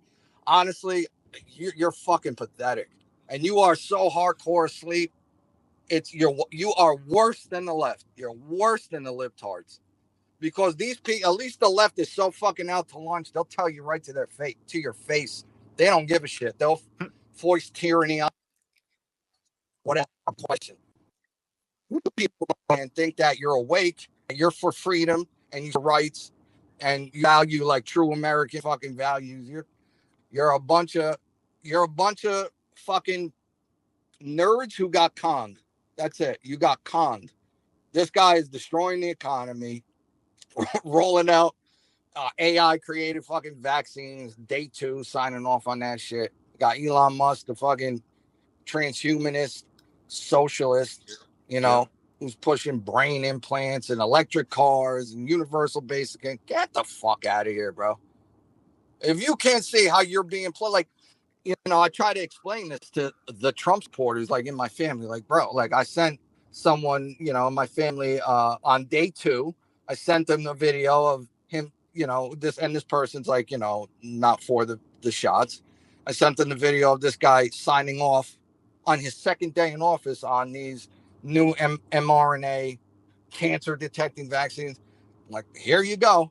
The response I get is, well, that's great because you could detect diseases. I'm like, dude, do you not think that that's how they're going to sell it to you? What do you think? They're going to come out and say, you know, we want to vaccinate or hit people up with these shots again and make this mandatory for you in order for you to do this and alter your D? You think they're going to come out and fucking just tell you that? Or they got to manipulate you to take it? Like, oh my God, bro. It's insane. Like, Insidious coercion. like, they have the left. The left will do whatever they say. Who do they have to go after? They have to quell the fucking right. They have to subdue the right. So, of course, they let Trump back in, blinded by this guy's rhetoric. Meanwhile, the transhumanist, technocratic, totalitarian takeover is fucking, you know, reached new heights in like record time. You know, and he can't do no wrong, bro. Like, that's what makes them worse than the left. Like, this fucking guy cannot do no wrong. Yeah, because there's this idea of the 60 or 5D chess that's, you know, always looming in the background. Just trust the plan or whatever, and it's like the residuals of the QAnon psyop. Oh, it is so disgusting. It's so fucking dumb that it just like it frustrates the shit out of me. Like, this motherfucker building a casino on the bones of the children in Gaza, bro. Like, you're a fucking What the piece fuck? of shit. Yeah, there's nothing more to talk about. If that's the only fucking thing you said, then that's it. You're a fucking war criminal piece of shit. And if people don't think that they have Damn, I dirt didn't get on that motherfucker, you are so unbelievably naive and gullible. You're a child. You're a fucking retarded child, honestly. You know, like no one's gonna bring up the Damn, fact man. like this guy's on Epstein's list, you know, flight log, partying with Epstein and Ghislaine Maxwell. Like, no, Robert F. Kennedy as well. I'm not accusing them of anything, but can we acknowledge that? Like, what the fuck? You know, I don't know, bro. Right? Yeah, man. A couple, phrases ago, I think line for line, you said the technocratic takeover, and that's actually a video music mix that I made. It's like an hour and a half long, epic, warning to humanity type of thing. In the good old rhyme form and all that stuff. And yeah, it's just how can people not see the trajectory? And I've heard people say, well, Trump's just keeping his enemies close or something like Yeah. that. I It's was like, just gonna say well, that. That's another he's one. letting his That's another enemies one do you whatever the see. fuck they want to. It You seems. see that in the comment sections. Oh, you ever hear keep your enemies closer? Like, oh god, bro. Head slap, bro. Face palm. Sorry, I cut you off. Fuck yeah. No, it's part of that divine masculine. It's the speaking forth, that vitriol, because people still are not getting it. It's 2025 in the age of Yeah, hyper bro. information, where it is oversaturated, right? But yeah, go. Yeah, it's sickening. I mean, I Oh, you gonna just say? watched there's can you hear me? Yeah, Yo, yeah. can you hear me? Am I breaking up? Uh, I don't think so. Okay. Um, yeah, I just watched a video of I think she's the governor of South Dakota, that Christy Nome over here pushing the real ID, biometric ID that they're trying to make mandatory for everyone to fly. They were just on Fox News talking Mm, about, you know, having this biometric ID that no more tickets, no more boarding passes, no more ways to just scan your fucking, your retinas and your boarding pass. All your information is on the real ID. Like, bro, I mean, come on, man. And this was a girl that was hailed as like, pro freedom governor when the scamdemic was going on, but she didn't take as much harsh lockdown measures as everyone else. And here you go, and where's the right now? Like, you silent or what? Like, it's a joke, dude. In a lot of trouble, dude, and it's sad to see. yeah, and I mean, in light of Sun Tzu's Art of War and this and that, like any figures of authority, quote unquote, even though we all know these false figures of authority is what it should be called. They're going to be targeted and compromised, like directly, so that there could be that subversion and coercion towards the master plan, the bigger picture of these agendas, type of thing. Of course, and I mean, you got to be like extremely naive and gullible to think that these people aren't bought and paid for, or being extorted, bro, to push their agenda. Like, of course, man. You don't think money talks? At least that, Yeah, or blackballed or whatever, right? Yeah. Sorry if I cut No, you it's off. all good. I'm talking up a storm. I'm But cutting yeah, you off man, I think constantly. yeah, you're all good, man. Did you want to really back into music? I don't want to keep you too long. I know you're on the road or whatever, and service isn't the best. But yeah, any words on your album and stuff, and what really inspired you to get that going? Because you released that after um, persevering through some pretty tough times for a while and stuff, and your album is just out the gates fire from start to finish. And when I say all killer no filler, that's the whole fucking album. And all killer, no filler. I'm thinking about killing the ignorance, as I like to say in my shows sometimes, and so I do appreciate you, branching out and experimenting a little bit more with different styles and stuff. But also throwing up some of them boom bap elements and everything. But I like the versatility in it, and I definitely always appreciate the divine feminine essence that you sprinkle out throughout the album and stuff. Did you make those beats, or do you have like a handful of variety No, type of thing, or how'd that go? those beats I purchased them.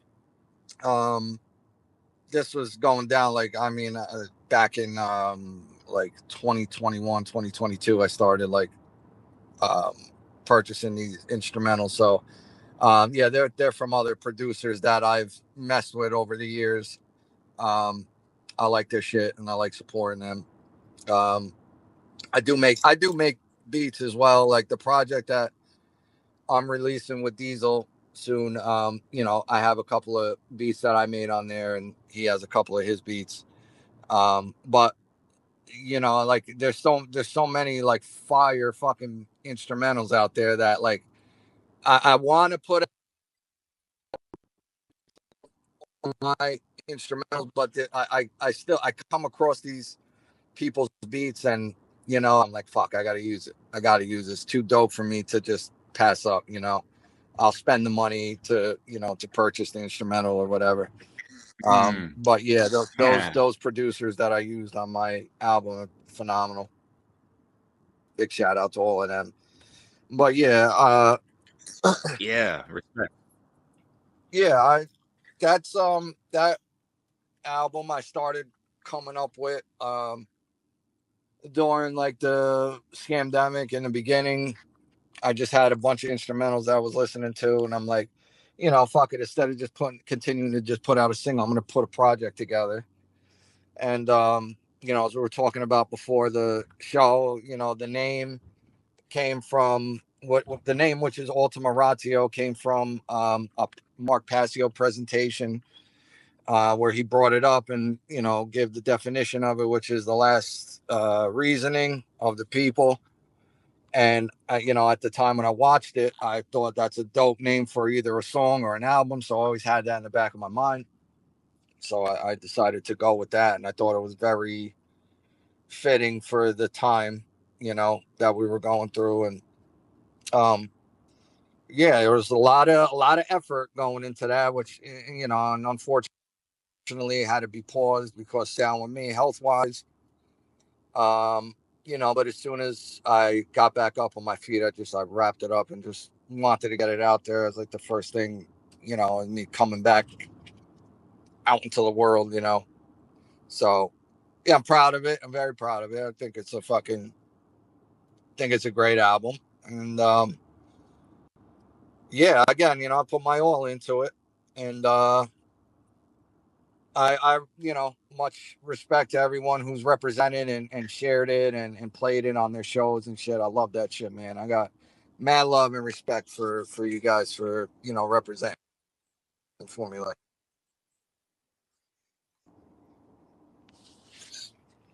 Fuck yeah, brother. Yeah, man. There's some slappers up in there. Yeah, man.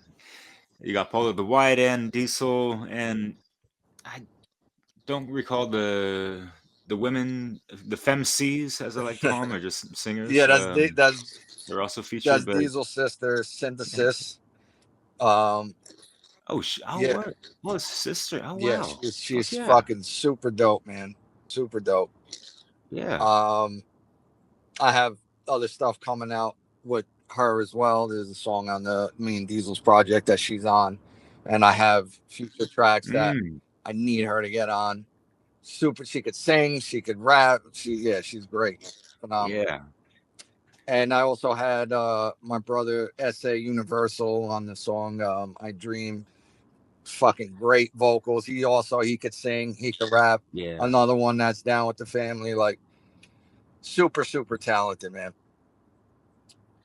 Yeah, that's Theo's favorite track in that album, actually. Yeah. Nice. Very nice. Cool. Yeah. Very cool. Yeah, he gifted me your album actually. So yeah, thanks to you. Cool. Thank you, brother. Yeah, fuck yeah. So yeah, that's cool. Any other things in the works? Well, actually, hold on real quick because I'm curious because music is there's so many aspects of how these things are concocted, and we take it to the hermetica of all derives from the mind, and it's all about your state of mind and all these things, and like any kind of great artist, they're gonna try to bring out the best of what they had to overcome, any kind of adversity and all these things, and you take it to the alchemical process and all these things, and like the magic of the music or whatever that people create from that can be inspire people. It's so powerful, so how are you able to wield your magic over there? Well, bro, it's hard to explain. Like it just comes to me. Like um, I can't force it. Like I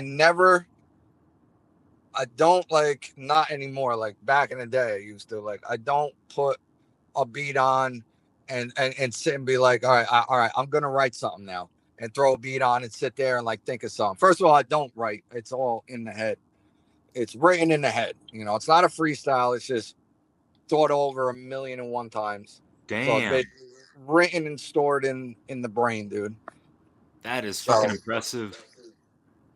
well, thank you, dude. I've been doing that since I was 16. Like I was writing, and then I figured, what I tried doing that without writing, because when I would get up to the mic and read on the paper, it didn't seem natural to Yeah, me.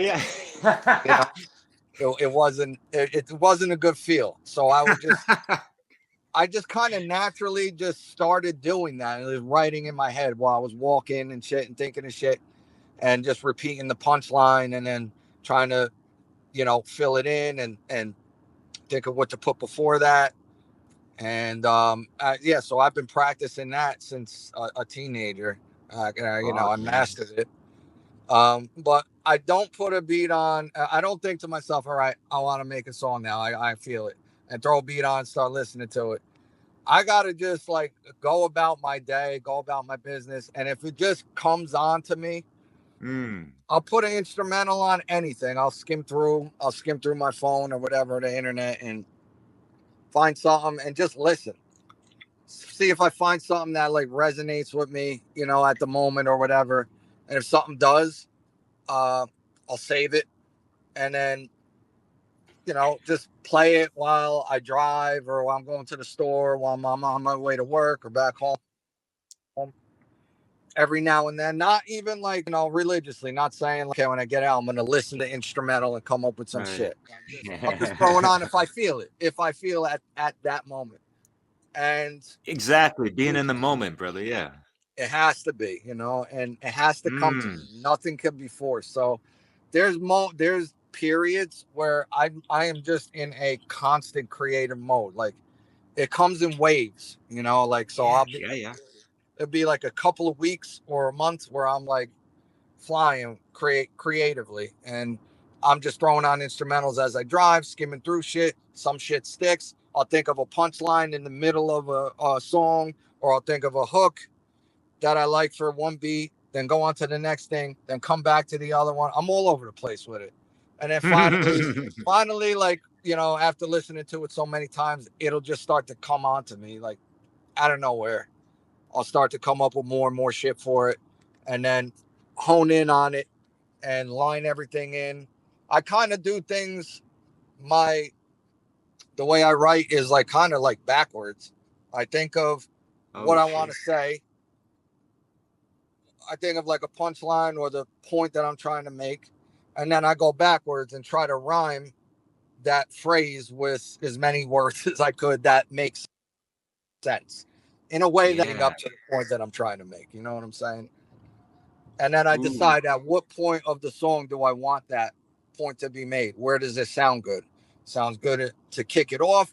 Sounds good in the middle, towards the end, or right at the end. So there's like a method to the whole shit that I go through. I'm all over the place with it. But like I said, I cannot force it. It just has to come on to me. And I bounce back and forth through instrumentals until finally I just hone in on one when I'm feeling it.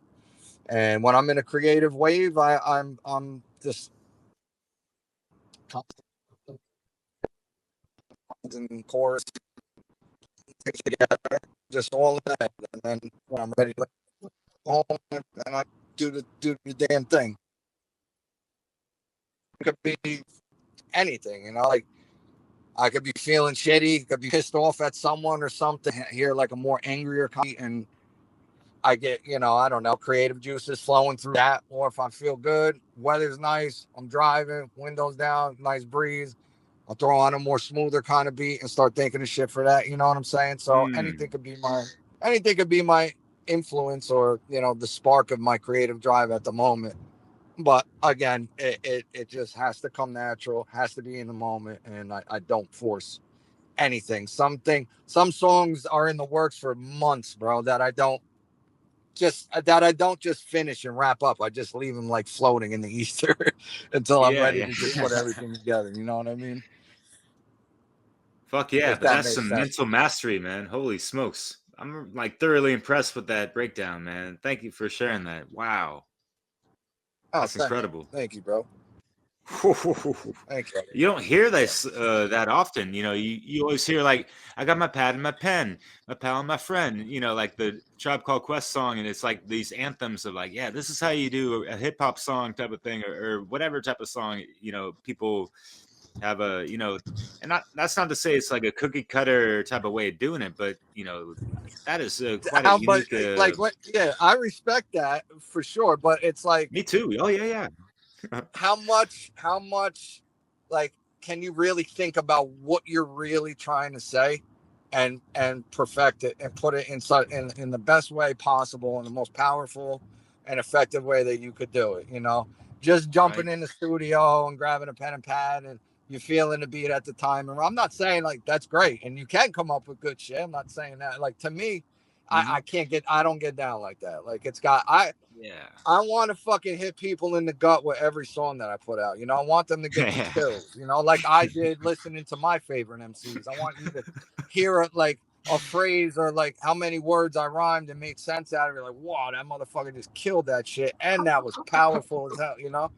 That's what I want. If I can affect like one person like that, I that's it. I'm a happy man. You know? Oh, fuck yeah, man. Trying to get the same feeling I did listening to MCs growing up, you know?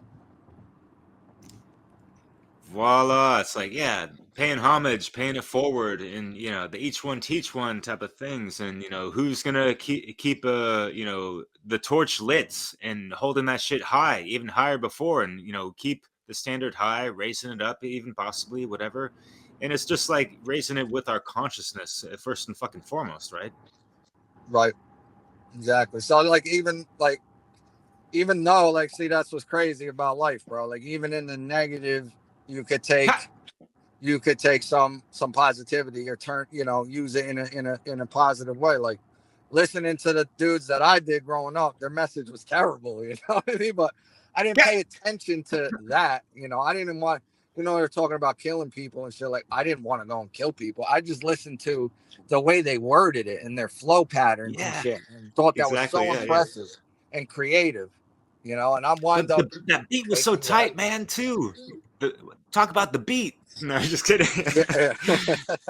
Well, exactly. Sorry. Well, go, yeah. The beat matters for sure. For sure, yeah. Everything. So don't, like, even when I make the song, like, the beat gotta be fucking fire. I'm not to sound cocky. I think I do a good job in picking the beats objectively. I think like they're dope as shit. Like, I need to have like something that grabs you, dude. You know what I'm saying? Every instrumental, it's got to grab you in a certain way, get your attention, and make you feel it.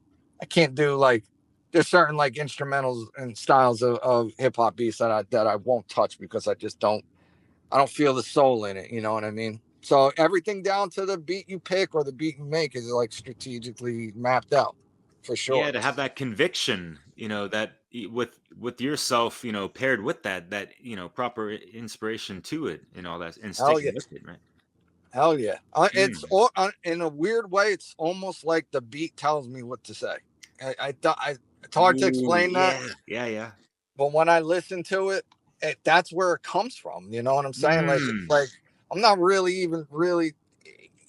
It's hard to explain. Like I hear it when I hear the beat. I hear what needs to be said, where, at what point on the instrumental. You know what I mean? So it's like it's a magical thing, dude. It really, and I love it. It's a natural high. It's a natural high. Like when you find the right shit to say and you word it in the right way and you make it fit and you line it up nice and it's on beat and you're like, yes, that gives you a little kick of dopamine. You know what I mean? Like that's hip hop's got me through a lot of fucking dark times, dude. Just from that, Yeah. just from Mm. being able to express myself in a certain way and getting that little hit of dopamine, feeling good about what I came up with and being creative. It's gotten me out of a lot of dark shit, a lot of dark times. Mm, Sure. fuck yeah. And that's like the proper dopamine. Like people here nowadays, like, oh, the dopamine from social media and this and that. It's just a chemical situation in our bodies, guys. Chill out. Make sure you're not deficient in it and not draining it on dumbass shit. Listen and fill your minds with some proper soul food, like the Joe Murrays out there that are fucking killing it. And spilling their guts, minds, and hearts into these things, and got that natty law in mind all the time, right? Gotta have that natty law, dog. Yeah. Fuck yeah. And what you said is so fucking powerful, man. Yeah, hats off to that and the work you do. And also, just as far as like powerful, the power of music. I mean, I feel like it's one of the most powerful forms of human expression, that we have at our disposal. And as far as like genres within music, which ones? Because like for me, I was convinced for a long time, when I was younger and not, like I dabbled in a good amount of different genres. I love jazz and other things, but with the hip hop, it's just like so fucking fierce, direct, and like yeah, it can be in your face with that divine masculine. Especially, it's just like carrying that the king of swords, if you will, if you could take it to the tarot, or especially in regards to like the justice card, if we're getting on those natural law vibes, right? And uh making statements in such a way that these wordsmiths are just so incredible, and they can hit it at so many different angles that you just cannot get through academia type of thing.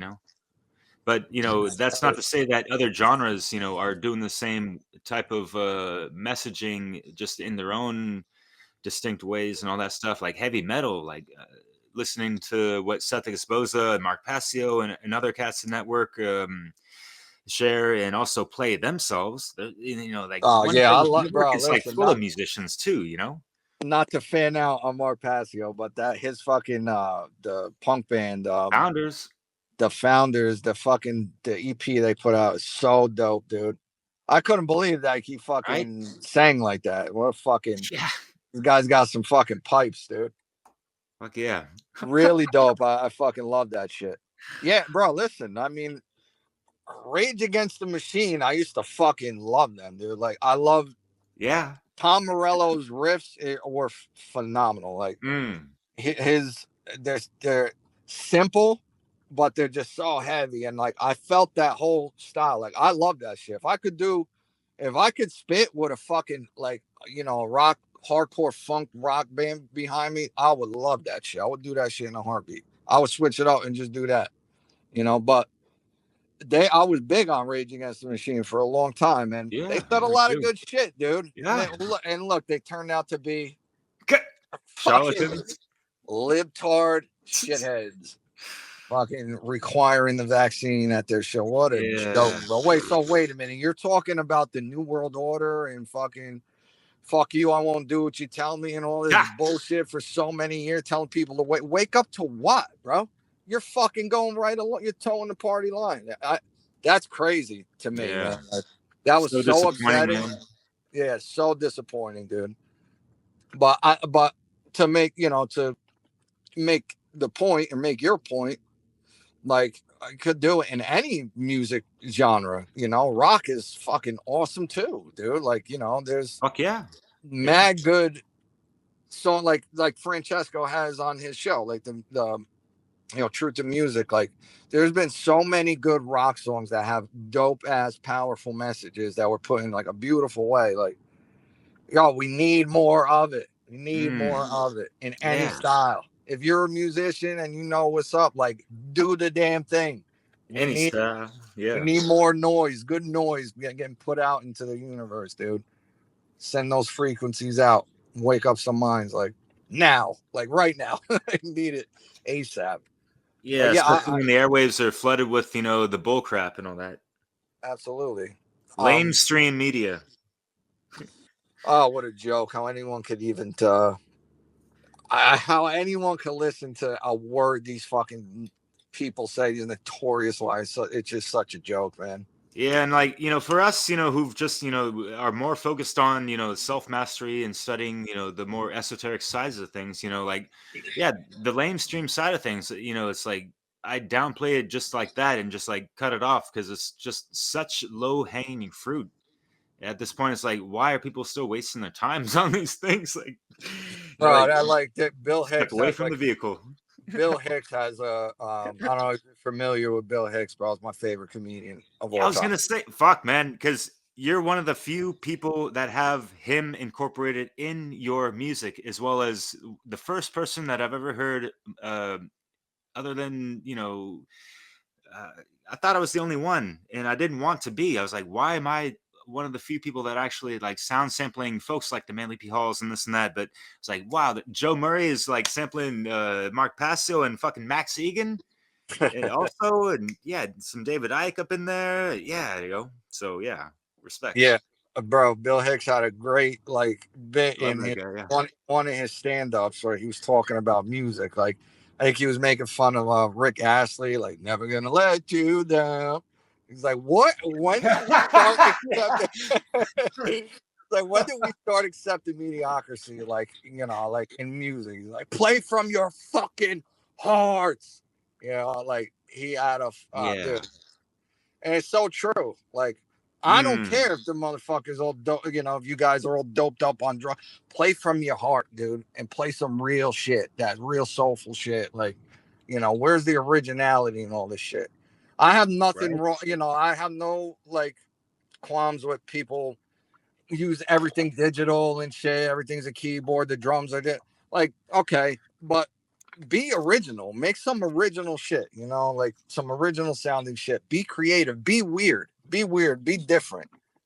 Yeah, All and there's the a special issue or a term for like weird or the origins of that in Norse mythology of just like there's like magical essence of the weirdness, but having it be really authentic from the true core essence. But yeah, uh on the flip side of the cringy side of weird, unfortunately, we have people that are, and it's all right. So let me rephrase that because I don't want to be all cute and clever with just trying to segue into something that just popped up that I wanted to ask you in regards to AI music, AI generated music. oh boy. Ha! AI music. I that's scary, bro. Like, that shit is, you could see like where it's gonna go, like, but I think Mm, there'll always be it's not, it'll be in the mainstream for sure. It could probably being used now, like, and people don't even know it, in fucking these mainstream pop songs possible. kind of like Chat um GPT movie scripts these days. what's that? Kind of like those Chat GPT music movie scripts. Yeah, Sometimes I these mean, days. it's there's no soul in it. It lacks the human element, the human essence.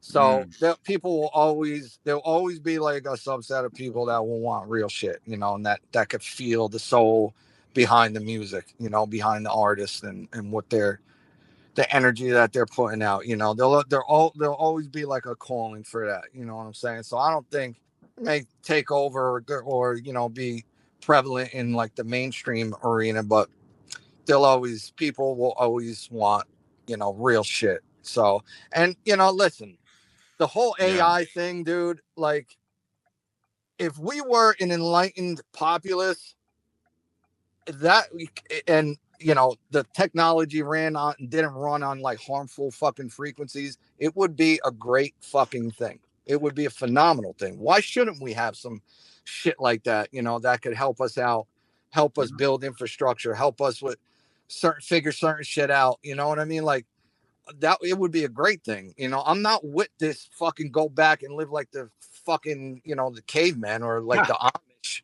shit. Like, that's ridiculous, bro. Like the problem is the level of technology is up here and the level of consciousness is on the fucking floor or beneath it. You know what I mean? That's the issue. And it's who's running the shit, like that and the frequencies that they operate on. But it could be a good, it's a tool.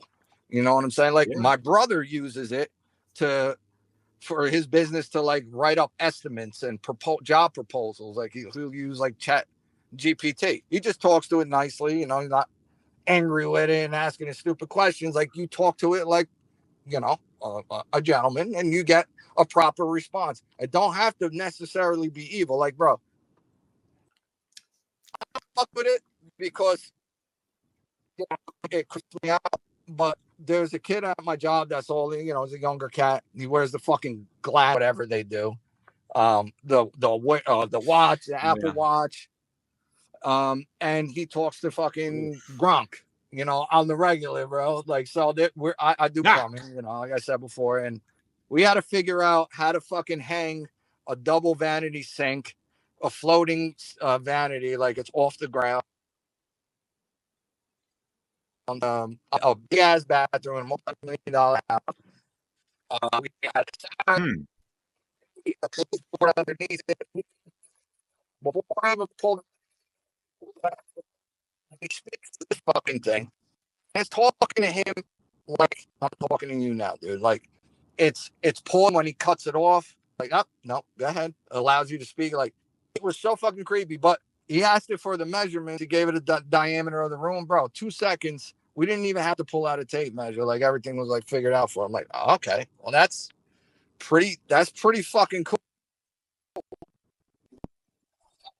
And it's like it don't have to necessarily be evil. But when if you're like, then you lack talent, you soul, and it's not genuine. It's not coming from a real that shit. I would think like the people could sense it and not feel that shit, Yeah. I appreciate that. Well said. And I see this tool how it could be used even to a good degree at this state. And there is a fellow in the Sound Path to Freedom Telegram group, which you're free to join as well. Anyone out there listening, you yourself, Joe. But and he's making AI music, and I wasn't making a stink about it. And him and I had a cool, private exchange about it, and he was honest and upfront, and like, hey, I'm not musically gifted, and I don't have a lot of free time, yet I have so many like ideas and messages I want to get across, and I feel like this could be just one niche way to reach some people. And for those that are kind of like still stuck up in the matrix, that are actually down with AI music, why not have them get keyed into, what he's producing is totally aligned to natural law, and that's cool. And so it's like there is a place for it. It's not really my thing, but at the same time, if it's gonna help others, become more aware and aligned to, you know, the things we talk about and stuff, you know, so be it, you know. There's like the oversaturation factor and stuff. It can be a little bit over efficient, especially in contrast to what you were getting at and how you go about, you know, working your magic, and how it's, you know, it's way more quality over quantity, right? And you could just see the ease and efficiency of, you know, people can generate, you know, a dozen songs like a day type of thing, you know. And so, and this is the same for all this type of content. I kind of am going over this in my extended version of Freedom Under Natural Law, which is titled The Two Sides of AI That People Need to Know and stuff. And I want to emphasize more of people flipping the script and being an activated individual, not, you know, being super reliant on artificial intelligence. And especially to your point of how the level of consciousness isn't at the level of, you know, intellect of you know, these machines, right? So there's so much to consider and stuff. And so I think, you know, people really need to always rely on themselves and always have that responsibility within them. And yeah, try to speak from the soul, even if you're going to be using any kind of like AI tools or any technology that's, you know what I mean? Yeah, for sure. I mean, I'm not a hater, bro. I'm not an AI hater. Yeah. You know, like it's I have people been. are so extreme with everything, bro. Like, you know, it's either you're this or you're that. Like, like, no, that's the satanic new world order, fucking, you know, technocratic takeover, everything AI. So I'm not fucking with it. Like, nah, it ain't gotta be like that, bro. It's how you use it. It's how you speak to it. You know, like, you know, you talk to it like an asshole. I mean, you know, it's gonna be. I'm not gonna respond to you well, and you're not gonna use it in the right way. So I mean, yeah, dude. Again, it's a tool, just like everything else, bro. You know, it's the level of consciousness of who's wielding the tool. You know, that's gonna make it either you know, a negative thing or a positive thing. And again, you know, I think that we should have shit like that. You know, like we just need to evolve spiritually. You know, and have it serve us instead of the other way around. You know what I'm saying? Yeah, yeah, and also get especially currently right now, like, so who are making the tools and who are controlling the tools and have, you know, backdoor access to how they can be manipulated in favor and have certain things be limited, like, you know, any of these chat GPT things, you know, if they think they're going to get the 100%, you know, full spectrum idea of what they're looking up, they may be fooled because is chat gpt up on, you know, all the occulted information out there and that kind of stuff, you know. See, like, see, we could go down a fucking Yeah, crazy rabbit hole here, yeah, but man. I think like the shit that's in the public arena, um, maybe just genuine AI that is learning, and you know, like when you look at the exponential like growth in intelligence that this shit made over the past couple of years, it's fucking crazy. And you know, it's gonna wind up happening, I think, like so fucking fast that we really need to be on our fucking toes here, because you know, when we talk about the technocratic takeover, like this system, this thing is learning and evolving at a very rapid pace. And if we're not coming up with it, we're gonna be in trouble.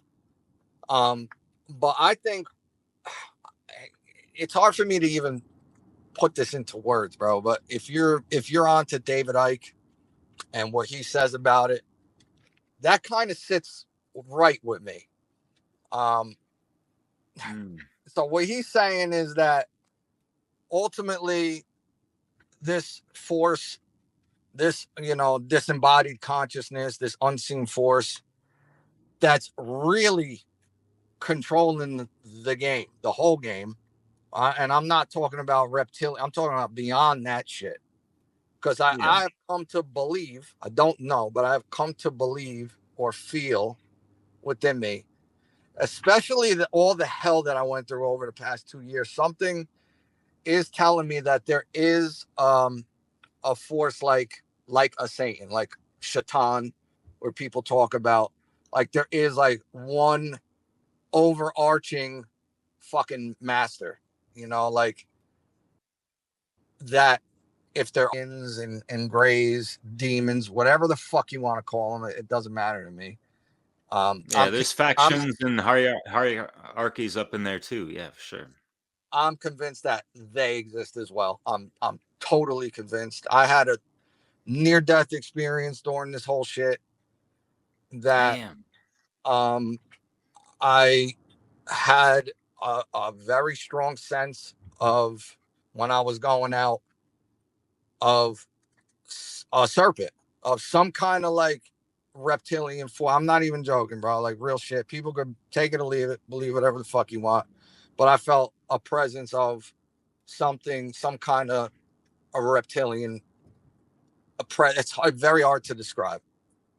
Did you feel cold around you?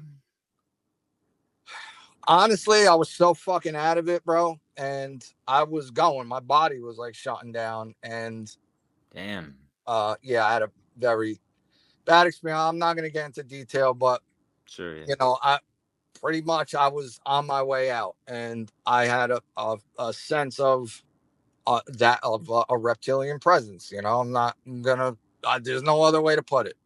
So I'm convinced through my own personal experience that those entities do exist.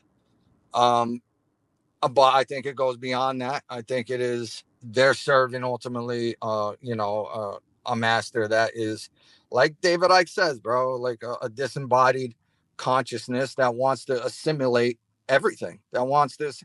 So when you look at the rollout of the technology, all the phones, all the smart technology, and then and then you think about how the creator works, like we are the technology for the creator. The creator's taking in all the experiences that we're having through our vessels, the biological computer, the body.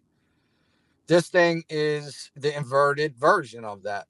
So through the technology, it's trying to assimilate everything and be all pervasive, all knowing, seeing everything, taking everything in, and ultimately, controlling everything like a fucking hive mind. So when you think about like the chips in the brain, and you think of a technocratic fucking hive mind society, like, well, what is going to be controlling that? Okay, we say artificial intelligence. So that makes the so-called elite obsolete. You know what I'm saying? Because they're not artificial. So they're serving this force, whatever it is. So maybe ultimately artificial intelligence is this force at some level. You know what I'm saying? I don't know. David Icke kind of puts it in a way that makes sense, but we say it's a double-edged sword, and it could be used for good, but in this reality, and the way things are, I don't think that's even fucking possible, bro, because I think that this force is running the show here. And unfortunately, there is no God that is going to come and fucking save us. Like, we are it. We are the creator, different expressions of the creator, and we got to fucking find that divine power within us to fucking, to turn this shit around somehow, step into our power and turn it around. But yeah, man, as crazy as it sounds, I might not be explaining it the right way because it's so fucking far out there. But really, like, when you've been looking into all this shit as long as I have and shit, and you think about the big picture, like, it's so fucking anti-life, it's so anti-human that there's no fucking way that it's coming from me. It's just no way. I mean, when you look at the things that are being done and the genetic altering that's taking place, and the obsession with the merging of the human mind with technology, like, why? what is that ultimately all that? Like, it's not like the fucking so-called Illuminati is gonna be sitting around the table controlling everyone's brains once they're chipped. What's gonna be fucking doing that? So you got to think maybe it is a force that is, it's got to operate on certain frequencies. That's what the technology is built around, in order to operate on, that this force could be, attracted to and operate within. So I mean, I don't know. It's it's a fucking, it's a crazy rabbit hole to go down. But again, dude, you've been looking into this shit this long and you're really trying to figure things out. I think that's the name of the game, bro. I think this place is controlled by this force, and it just wants to assimilate the human mind. And maybe the reptilians and the grays and whatever other entities they are there, they have already been assimilated by this force. And Yeah. they are like a hive mind. Yeah, a lot of these entities have been compromised, and I don't know if you've looked into black goo, but that is kind of like this Oh yeah, yeah. cosmic form of ancient AI, going back to the old ones. And In it's in reference to, so many movies. yeah, You it's been know, alluded to how many times now? Like, shit. and I've been hearing about that. I mean, back in the day, bro. Since back in the day, YouTube videos talking about the black goo and. Mm. Well, yeah, dude. It's, and listen, I'm not telling people to keep their heads down. I don't even recommend you even get into that, because ultimately, at the end of the day, the solution is still the same. You know what I mean? Like, Yeah. regardless of who or what is controlling this place and what the end game actually is, like, the solution is the same, and you can do something about it. It's not set in stone. We're not completely fucked. There is a fucking chance, even though it's like, and I flip flop all the time and think the opposite. But I do think that, there is fucking free will, but it's going to get to a point that free will is going to be out the window, bro. Because if we relinquish the little free will that we have left and everyone accepts a chip in the brain in the future, like, it's over, dude. Like that, you ain't coming back from that. It's over. You Yeah. know, the next step is the cashless society, and then from there, it's the chip in the brain, and then it's fucking game over. So yeah, I don't know. I know it kind of all over the place, but yeah, dude. I mean, I don't know. I think that's the name of the game, bro. Yeah, oh yeah, for sure. I mean, it's pretty much the organic Earth timeline or this AI transhumanist timeline. That's pretty much what it is. And yeah, it's coupled by, like the Armageddon scripture programming of, what could be boiling up in the Middle East with all that jazz still. But Oh yeah, yep, yep. yeah, it's like it all goes back to the solution of, we have to find it within ourselves and just, live and try to manifest what we want to see and build in this reality, despite all that bullshit and noise going on. Yes, we got to be aware of it. We got to stay on our toes, as you mentioned, and like staying on our toes also goes to the flows of the rollouts of the AI stuff and how they could also just pull the rug from under our feet. So we got to be prepared and not be so entrenched or reliant on some of these technologies under these current conditions, because it's run by billionaire technocratic motherfucking weak ass small dick energy boys, Yeah, little fucking nerds like controlling your life and computer nerds. have Yeah. big plans for you while you run on a hamster wheel and fucking don't think nothing about it. Like, these little nerdy motherfuckers are rolling this shit out, bro. They're about it. Like, you got to give them credit because they have the fucking balls to do what they're doing, bro. And if you don't think like Elon Musk knows what time it is, again, you're very gullible. You're very naive. Go ask his mother, right? This guy can't even like speak properly, bro. Like, this is supposed to be one of the smartest men on earth, I mean, have you seen like the most recent like fucking interview he had? Where he came out with the chainsaw, Oh bro. no, I didn't see That shit that. was so fucking cringy and difficult to watch. He can't like formulate sentences properly, bro. He has no personality. There's like no soul in him. Oof. And this is a motherfucker who supposedly invented all this shit. And like, nah, bro. He's a front man, dude. He's a front man. Just like Zuckerberg's a front man. He didn't create fucking Facebook in a garage somewhere. Like, it's a joke, dude. You know. Yeah, And and he bought the Tesla company, with the real Nikola Tesla still rolling in his grave, due to the kind of mockery of his works and all that stuff. exactly the inversion, bro. Everything's Elon, fucked.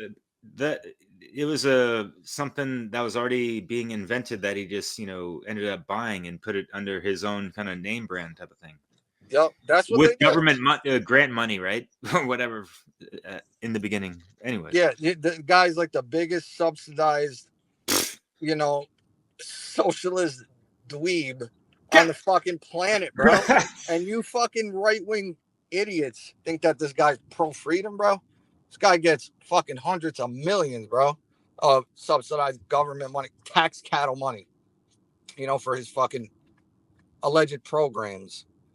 I listen again. The solution is the same. Like, and I take it, you got to go beyond just natural law. Like, living in harmony with natural law is the key. Understanding your rights and understanding objective morality, not infringing on others' inherent God given rights, and not advocating, other people do that in your name through government, which is exactly what you're doing if you support government. Don't matter what you believe. Um, you know, what I've come to understand is that by just being a good person, not just a moral person, bro, but an ethical person, like doing things for other people and serving others, like, just being a good person and taking that time to go the extra mile to do something for someone. If you live your life in service to people, animals, and you're doing the right thing, like, it's going to, in your own little personal sphere, is going to come back to you. That's just how the universe fucking works, so if everyone just does that, and it's hard to do, it's hard to be a good person, it's hard to do the right thing, it's hard to go out of the way and like help people all the time, but you got to just do it. Even if you don't feel like doing it, just try to fucking do it. And once enough, so like, to me, that's going just beyond just living in harmony with natural law. Like, that's going beyond morality. You got to be an ethical being as well, where you're doing shit to uplift people and serve others, and when that comes back to you, if everyone does that on their own, in their own little sphere, the world must change. Like, it's just the law of this reality that the master of this reality, whatever you think of as Shaitan, whatever, it can't control. It doesn't. It don't matter if it morphed this reality into a fake, simulation of what was already here, or what else existed. If this is a bad copy of an original Earth, like the Gnostics say, the law is still in place. It doesn't matter. That's one thing they cannot get rid of or overcome. So the real law of manifestation is just that, bro, is doing the right, being a good person, living in harmony with natural law, helping others in service to creation and others. And it must come back to you. It doesn't work any other way. I see it in my own personal life. And, I feel that that's the way to go. Like, what else is the answer here? What are we going to do? Like, no one is going to pick up guns and go and fight the fucking government. You know what I'm saying? Like, it's too many pussies. Let's just be honest. Everyone talks a good game. No one's about that shit. You know. Um. yeah, So, and the very few would be easy targets, sitting ducks in a sense, right? yeah, the people That would that actually the handful of people that would actually do that don't stand the chance because there's not enough. You know what I'm saying? So, with the way that we do this, the less the in the least messiest, craziest, violent way possible is by living in harmony with natural law and being a good person. It's so simple, it's fucking stupid. You know, because when you listen to all the shit we just talked about, you're like, it is such a fucking crazy, big, convoluted issue that we're dealt with here. Like, how do we get out of this? We need to fucking get off grid. We need fucking we need to get like create free energy devices of our own, form small communities, get, you know, fucking our own like currency. Like, no, none of that is going to fucking do anything to turn this shit around. It's not going to happen. As long as the system is in place, like, you could do whatever the fuck you want. Go live off the grid, live like an Amish, live like a caveman, build your communities. The system's still here. So how do we change that, bro? Like, you need to start to speak to people and spread this kind of knowledge, you know, and let people know, like, the answer is so fucking simple. Stop supporting these people. Stop supporting the system to the extent that you could, so that, you know, your life isn't fucking destroyed by them, because, you know, you're pretty much on your own because we don't have enough numbers. Do the right thing. Be a good person. Live in harmony with objective morality. Respect people's rights. Stop supporting government. Authority is not fucking real.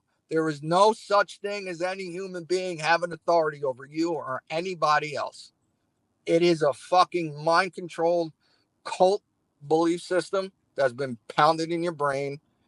Stop believing that anyone has this power over you, because it's just not real. It's just not fucking true. Fuck yeah. And you got to flip the script on, you know, what people consider to be the good book, and just consider about their own book of life and being the only author of their own book of life. Everyone has their own book. Take it off the shelf. You got to dust that shit the fuck off.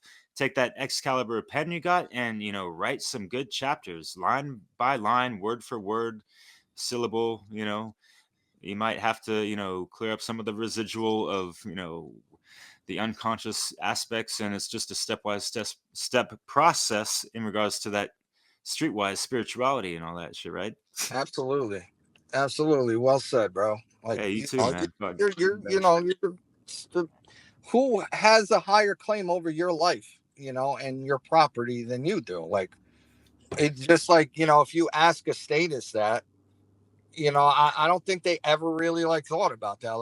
Like, you know, if you're just sitting and talking to like a right winger who's like obsessed with Trump, like, bro, do you really think that Donald fucking Trump has authority over your body and your mind? Do you think that he has the so-called right to tell you what you can and can't do, what you can and can't own, where you can and can't? Right? Like, really? No. Okay. Well, then who does? Who has the moral authority to fucking control your life? You know, and tell you what you can and can't do as a grown ass adult. Like, are we kidding? Who has? If Donald Trump don't, then does Biden? Does Kamala Harris? Does fucking, you know, Ron DeSantis? Like, bro, come on, get out of here. Grow the fuck up. Grow the fuck up. Take responsibility for your own fucking lives. Do the right by just doing the right thing. That's it. And being a good moral and ethical being. It's not, I'm not fucking perfect. I'm not saying I do it every day. I try, and I catch myself when I'm being an asshole or whatever. I'm not, no one's perfect. Well, it's just about fucking trying, you know, and that is the answer. Stop looking outward and trying to figure this whole fucking thing out. I just gave you the answer. You know, we just gave you the fucking answer to the whole shebang, the whole fucking mess, the whole game. That's it. You know, understand your rights under natural law and respect others' rights as well. And don't advocate that they be stepped on by anybody, you know, especially with the label of government over them. That doesn't magically grant people the right to tell you to do anything. It's an illusory belief, and it has to go. People have to grow up, start to write your own life, like you said, bro. For sure. And the savior programming comes in many flavors, unfortunately, right? And yeah, the politics, that's one of the easy ones, and this is just like rudimentary stuff of like the religion and the whole unholy trinity. So yeah, and it sucks that, you know, some of our taking it back to music, I guess really back into that if you want to conclude on the musical tip. Sure. But it has been heartbreaking to a good degree sometimes. Some of the hometown heroes, just underground artists. In the same sense with the Rage Against the Machine folks that just folded to the lockdown bullshit, right? But like I thought, and it's like being from the Bay Area, there's a lot of folks that are kind of got caught up in the progressive leftist type of stuff, but it was a lot softer back then, like in the 90s and stuff and early 2000s. But then it just went off the wall, like the Trump deranged syndrome type of stuff, and folks were just coming out the woodworks like, wait, what happened? I thought like y'all were talking about fuck the system and all these things, but y'all are still voting for certain things and this and that. Like, I don't know, so it's like just like those sentiments. It's really unfortunate. So, and it's like, sometimes I'm at a loss of words. I don't know what you would say, and The it's not thing like, is, like, what again, you say to them, but just your thoughts. yeah, that comes from not knowing yourself, bro, and your power, and the fact that you're a sovereign being and no one has any fucking authority over you. So you're always gonna think like, so these people are stuck, like they're tent pitchers, like Passio says, like they wake up to like some shit or even a bunch of shit, and they'll only go so far until they're like, nah, they like touches their religion, or I don't know, some aspect in life that they're uncomfortable questioning, and they set their tent up and they're like, nah, I'm good here. I'm good here. So they can't see the forest from the trees, bro. And they can't understand how we can get out of this unless someone is voted in office and then tells us we're free. Like, okay, now you could do the things that you have the God-given right to do, on your own. Like, it's so bizarre. Like, I want to ask Republicards that, like, so what is your game plan then? You say you're for freedom, you say you're pro-gun, you say you're this, you're that. So then what is the game plan? You just want to vote someone in who can then tell you, okay, you're now free to go do this and that. Should you do that, or should you just say, nah, fuck that, I'm inherently free and I have the right to do whatever the fuck I want as long as I do not initiate aggression onto others or damage or steal their property? I don't need permission from politicians to tell me that. I'm a free sovereign being. Okay. Go about your business, Donald Trump and everybody else. Like, fuck you. I'm living my life. Leave me alone. I'll try to get around all the road pirates and all these fucking order followers to the best of my extent and just live my life and not support you motherfuckers in any way. Like the people like Benny Johnson, Charlie Kirk, Ben Shapiro, Luke Radowski. Like, you people think like, listen, they're either intentional fucking shills or they're just like so goddamn dumb. It's like, it's sick. It's like mainstream alternative media type of shit. You know what I mean? That's exactly what it is. What David Icke calls it, and it's exactly what it is. His take on the whole fucking he thing, said that too? spot on. Damn. What's that, brother? But it's like they're still just hitting like the geopolitical first veil of these things, and like, yeah, how come they haven't taken it further? Why? Oh yeah, because they're making money off of what they're doing, and they're in their comfort zones. And Absolutely. this Absolutely. pathwork, I need to be saying this more, but people need to be adapting to being more comfortable outside of their comfort zones, because there's a lot of bullshit that comes with this territory of having to waltz in and out of the matrix, and yeah, we might be going trial and error of pushing up against it, and some people have gotten their shit wrecked, and so it's like you live and you learn, and we gotta be careful on this shit as well. Like, it's not a walk in the fucking park, yo. I think you hit it on the head, bro. Like, I think people like Luke Radowski, I don't think he's an intentional shill. I think he saw a revenue stream. He saw a demographic that is hungry for that kind of content, which the right wing, like supposed people who are awake that are on the Trump train, that generates a lot of money, bro. There's a big calling for that, you know. So Yeah, I think money talks for that motherfucker, you know, because he went from exposing everything into, you know, being a Trump supporter. I was just was and then all the shit that this motherfucker's actually doing that's harmful to the country and the direction that it's headed in. Well, the flip flopping that he's done, he's putting out videos defending it instead of being man enough to say, "Listen, I don't like this shit." You know, I was wrong. I apologize for, you know, telling you guys to get out there and vote for this guy. But listen, I will not support this shit anymore. His stance on Israel, his stance with the vaccine, this is unacceptable. You know, he's not even man enough to do that. I lost all fucking respect for that dude.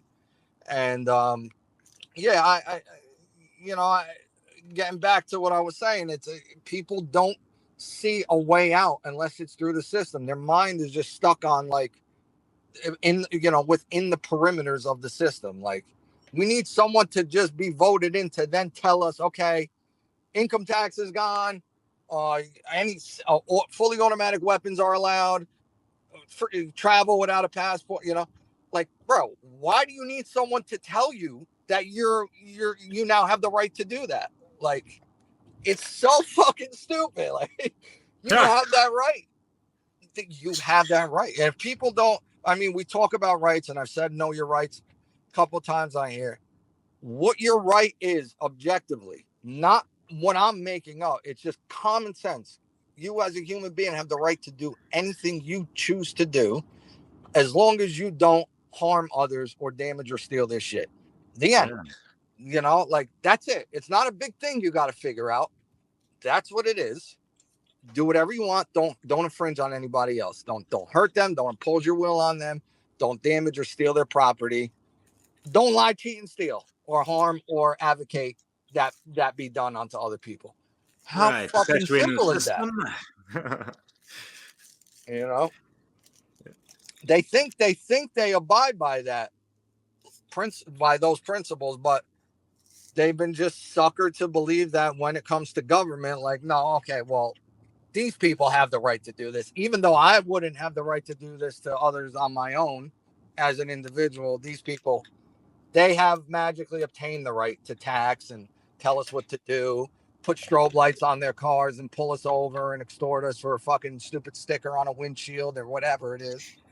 You know, it's just, it's such a weird thing, man. The belief in authority. And yeah, Joe. I mean, like, what the fuck is it gonna take? And that's word to your take on that titled track of yours that features Max Egan and Larkin Rosen on the same instrumental, man. That beat is butter too, man. That little like twinkle shit. Thanks, dude. Yeah, The Larkin Rose like clip was weird. Like I threw it on there and I was planning on, like, you know, chopping it up to make it fit for the ending, and it just worked out. I didn't even have to touch it. It just fucking ended and faded out like perfectly. It was like meant to be. Magic. Yeah, man. Fuck yeah. So you know, I that's my message to people, bro. Just like, this system is not here to serve you in any fucking way. I don't know how you don't understand that by now in 2020 fucking 5. Like, you know, all the shit they pulled, both the right and the left during the scandemic, if that didn't wake you up, holy shit. Like, man, I don't know if there's any fucking hope for you at this point, honestly. You know? Yeah. And here's the thing too, you know, for those that, you know, have, you know, been resistant against the Rona to whatever degree and all these things, we are such a small percentage of folks out there. So what's up with the infighting and this and that? How come we are not uniting and, you know, focusing more of that energy towards others that, you know, need to hear it the most and this and that? Yeah, it's because everyone wants to be right. Everyone gets comfortable where they pitch their tent, and then they want to argue their points. You know what I'm saying? And it's just, no one wants to unite on like the basic fundamentals, dude. And you know, that's why I say, like, you could talk about parallel economies and off-grid communities all the fuck you want. If you're not united on moral principles and ethical principles, nothing's gonna work. It'll always come back to Right. this shit, you know? Yeah, what are their foundations built off of? Are they eternal principles like we're trying to, instill and talk about and embody and all these things, right? Exactly. And that's the talk of my presentation for the Shattering the Illusion conference was the That was dope. foundation of freedom, because natural law is the cement, like, that we need to unite on first before anything, before we talk about building any kind of other alternative society or doing anything else. If those eternal principles aren't understood, accepted, and then acted upon, it you cannot build a proper structure on top of a flawed foundation.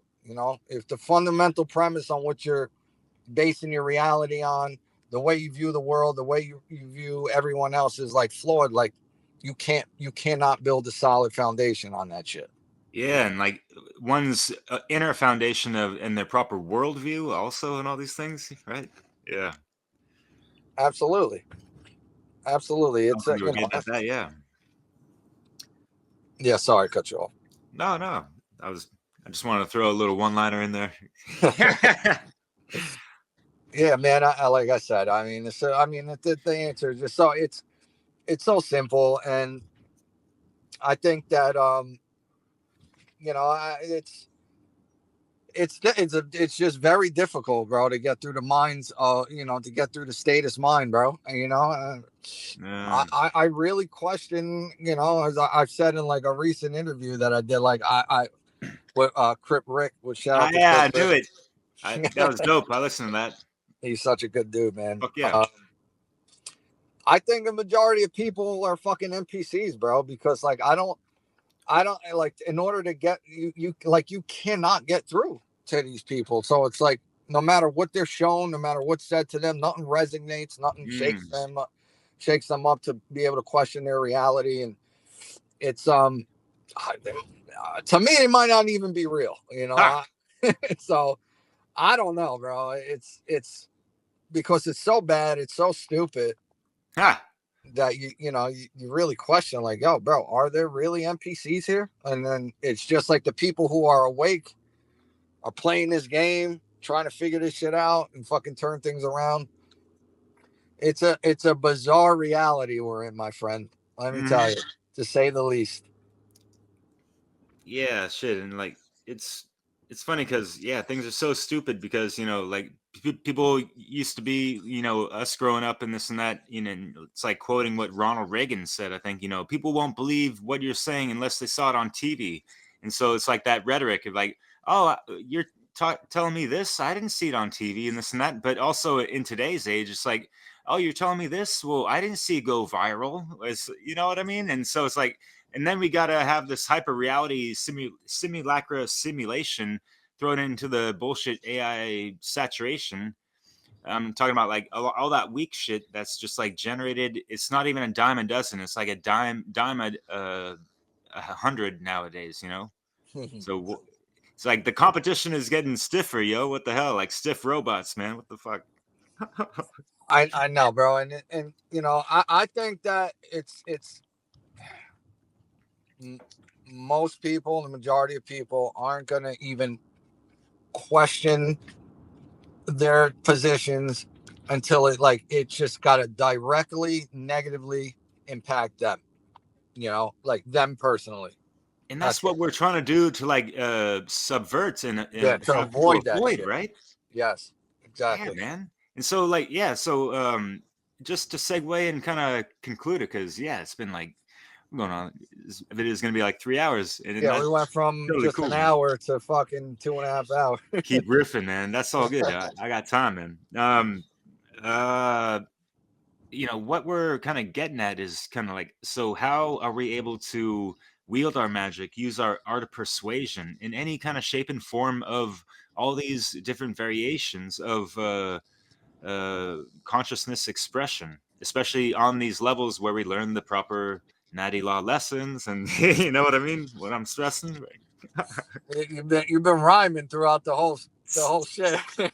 That's just my Throwing in thing, you little know. Like rhymes I in can't do there. songs in like I kind of have that train of thought like you. I just like think in rhyme pattern a lot of times, and it's like a gift and a curse sometimes because I stumble over my words or I want to say something more important, but I just want to be all lyrical and shit. But anyways, man. I listen, I'm the same way. I might not be the best talker. That's why, like, for my music, I think that and why people are surprised when they hear my music, because like when they talk to me, I don't know. I don't feel like I'm the best talker or get my point across the best unless I really sit down and think about what I'm going to have to say, and then I know I could put it together in a way that makes perfect sense, and that's very powerful when I actually sit down and formulate my thoughts properly instead of just coming off the cuff. That's why I think my music is effective, because I'm good at like putting together what I want to say in a powerful way when I actually like just sit and think about it. You know what I mean? Instead of like just coming off the cuff. That's why I didn't feel like I was that good at podcasts and shit. But I don't know. Yeah, and like I was doing the music mixing and stuff, like making these soundtracks to Awakening and Expanded Awareness and all that stuff.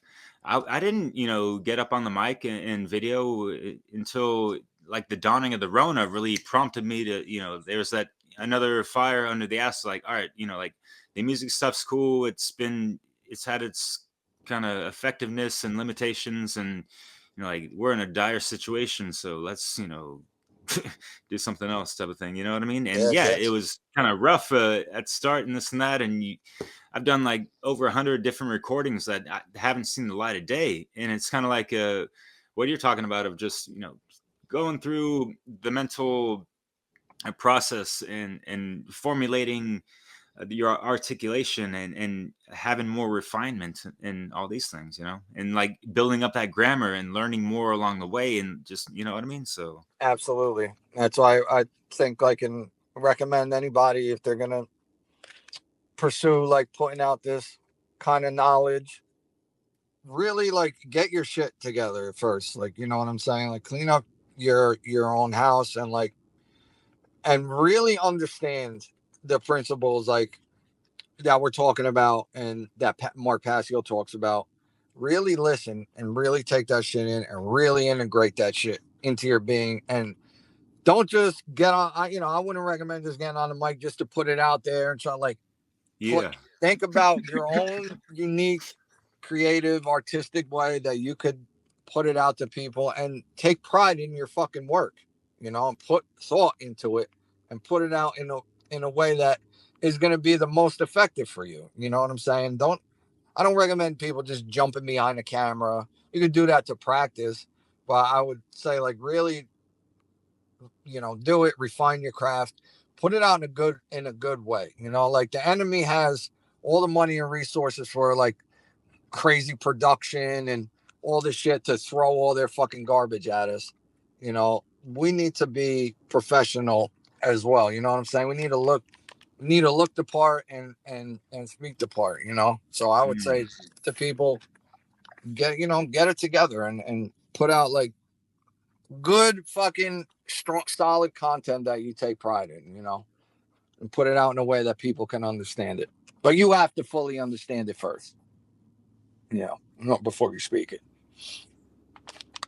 Yeah, right. And you know the old saying, we have two ears and one mouth for kind of a reason, right? So we got to take in double than what we kind of spill out from that, mouthpiece, I guess. For sure.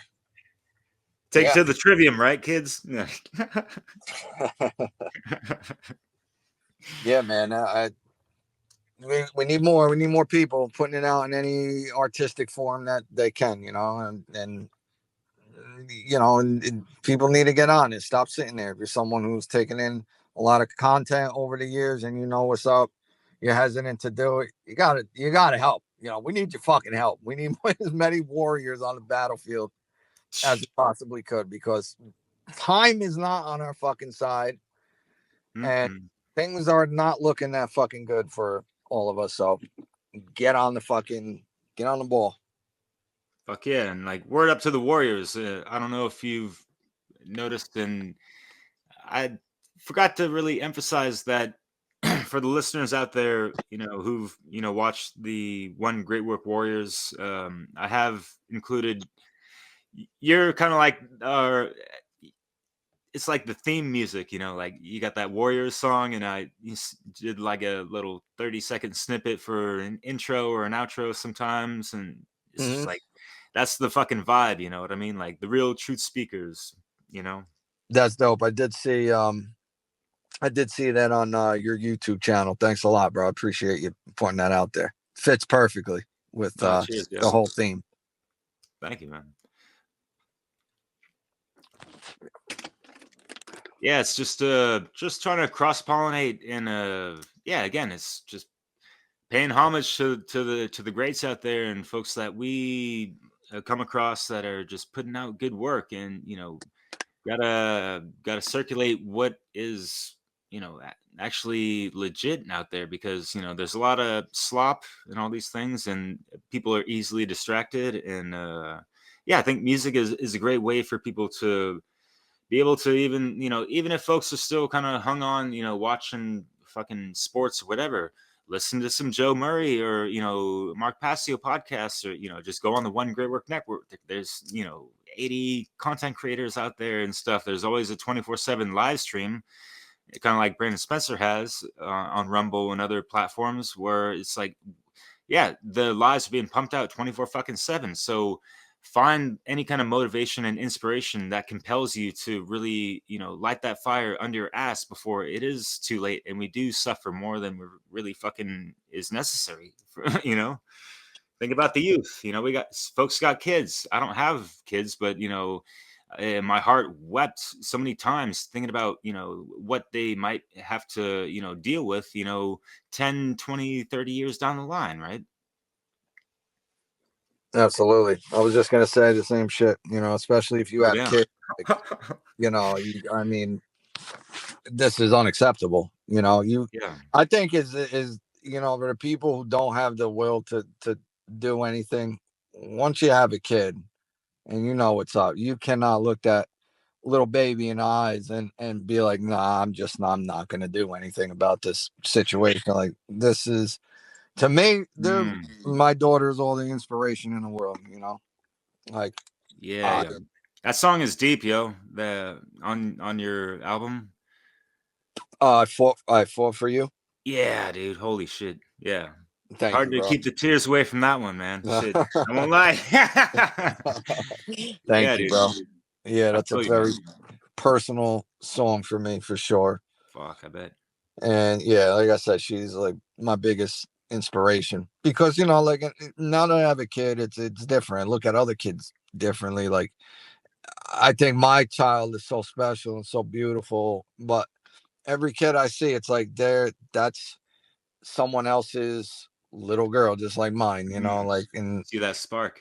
it's just and it's so sad, bro. Like, like the future that is unfolding for them. Like, they're not gonna have a future. They're not gonna know what it's like to be going out and playing and roaming the shit. Like, bro, none of these kids do that shit really anymore, bro. They're just locked inside and addicted to the tech, and they're not gonna know a world where there isn't constant surveillance and everyone's staring at their fucking phones, and Black mass Sabbath. division and government intrusive control over everything. Like, I mean, like I said, this is just unacceptable. We should not be tolerating this shit. Not even for us. Let's do this shit for the little ones, for real. They deserve better, bro. They're pure. They're innocent. They didn't ask to come into this world. We brought them here. Let's make this shit a better place for them. Cheers to that, yo. Yeah, things have not quite. It's quite a different landscape across society from the days of old. Growing up young in the 80s, 90s, and all that stuff, and even then, things were kind of chaotic or whatever. But it almost seems, listening back to those old school artists in those times, and you hear the references. It's just like sometimes it's like, a return to innocence in this day of like Orwellian tech in whatever the heck sometimes, right? But shit, man. Yeah, not to keep you, but yeah, to carry on with your point, like I, Oh, I was please. just talking about this with my girl. Um, we were talking about the '90s, like how cool it actually was. Like, yeah, of course, all right, there's government control, but we were like infinitely more free than we are now, and that was like, I think that like America or the world like crescendoed at that fucking point, and then hit a Mm. peak, movie wise, music wise, sports wise. That was a dope time to be alive, bro. Michael We Jordan. had like the last good era of America here in the fucking '90s, dude. You know, music was banging. There was Mm. mad good fucking bands out at the time in every genre. The movies were fucking awesome. Yeah. Again, all the fucking greatest NFL player, Bass Jordan, fucking Bird.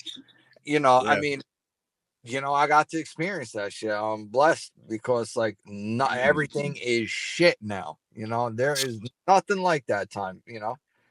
Yeah. Into the Men are '90s. emasculated too, to a degree. What's Not that?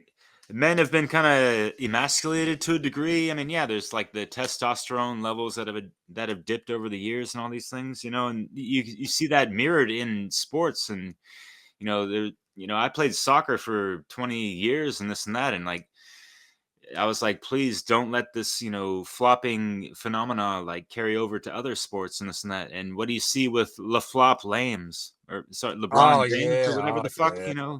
the fake ass wannabe king?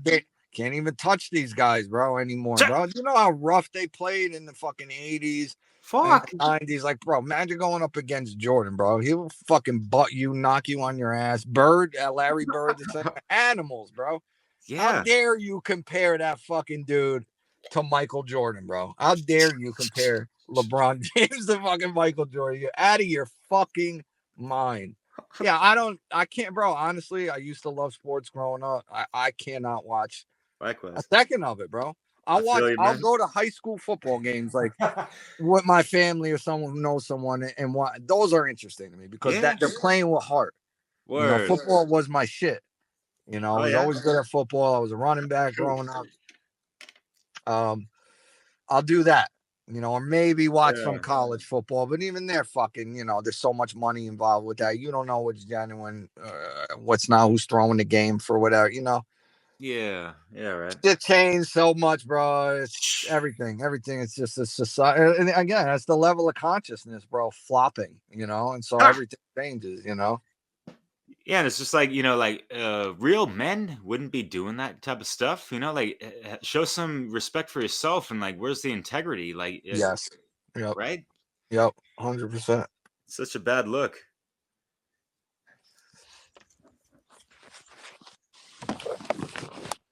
Yeah, folks playing sports out there, hit the gym. Listen to some really good music or podcasts. I don't know what the hell people are listening to sometimes.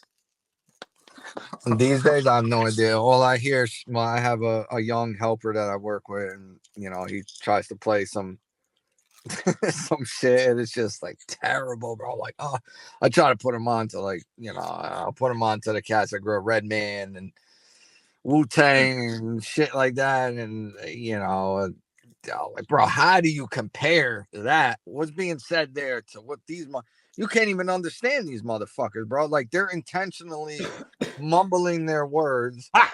Like that was like a big no. Like when you're a spitter, like you make sure you pronounce what you're saying so that it's clear and people hear what the fuck you're saying. The shit that you put so much thought into putting out there, like that mumble rap shit is just absolute fucking trash. Every fucking thing about it. So it's disgusting. Yeah, it's been repulsive for me. And you just sparked up a question I wanted to ask you in regards to, like, yeah, and it's like, again, kind of like my caveat to what, comparing eras, there's always going to be, I don't know if you can call it a logical fallacy, but just, the landscape has changed so much, right?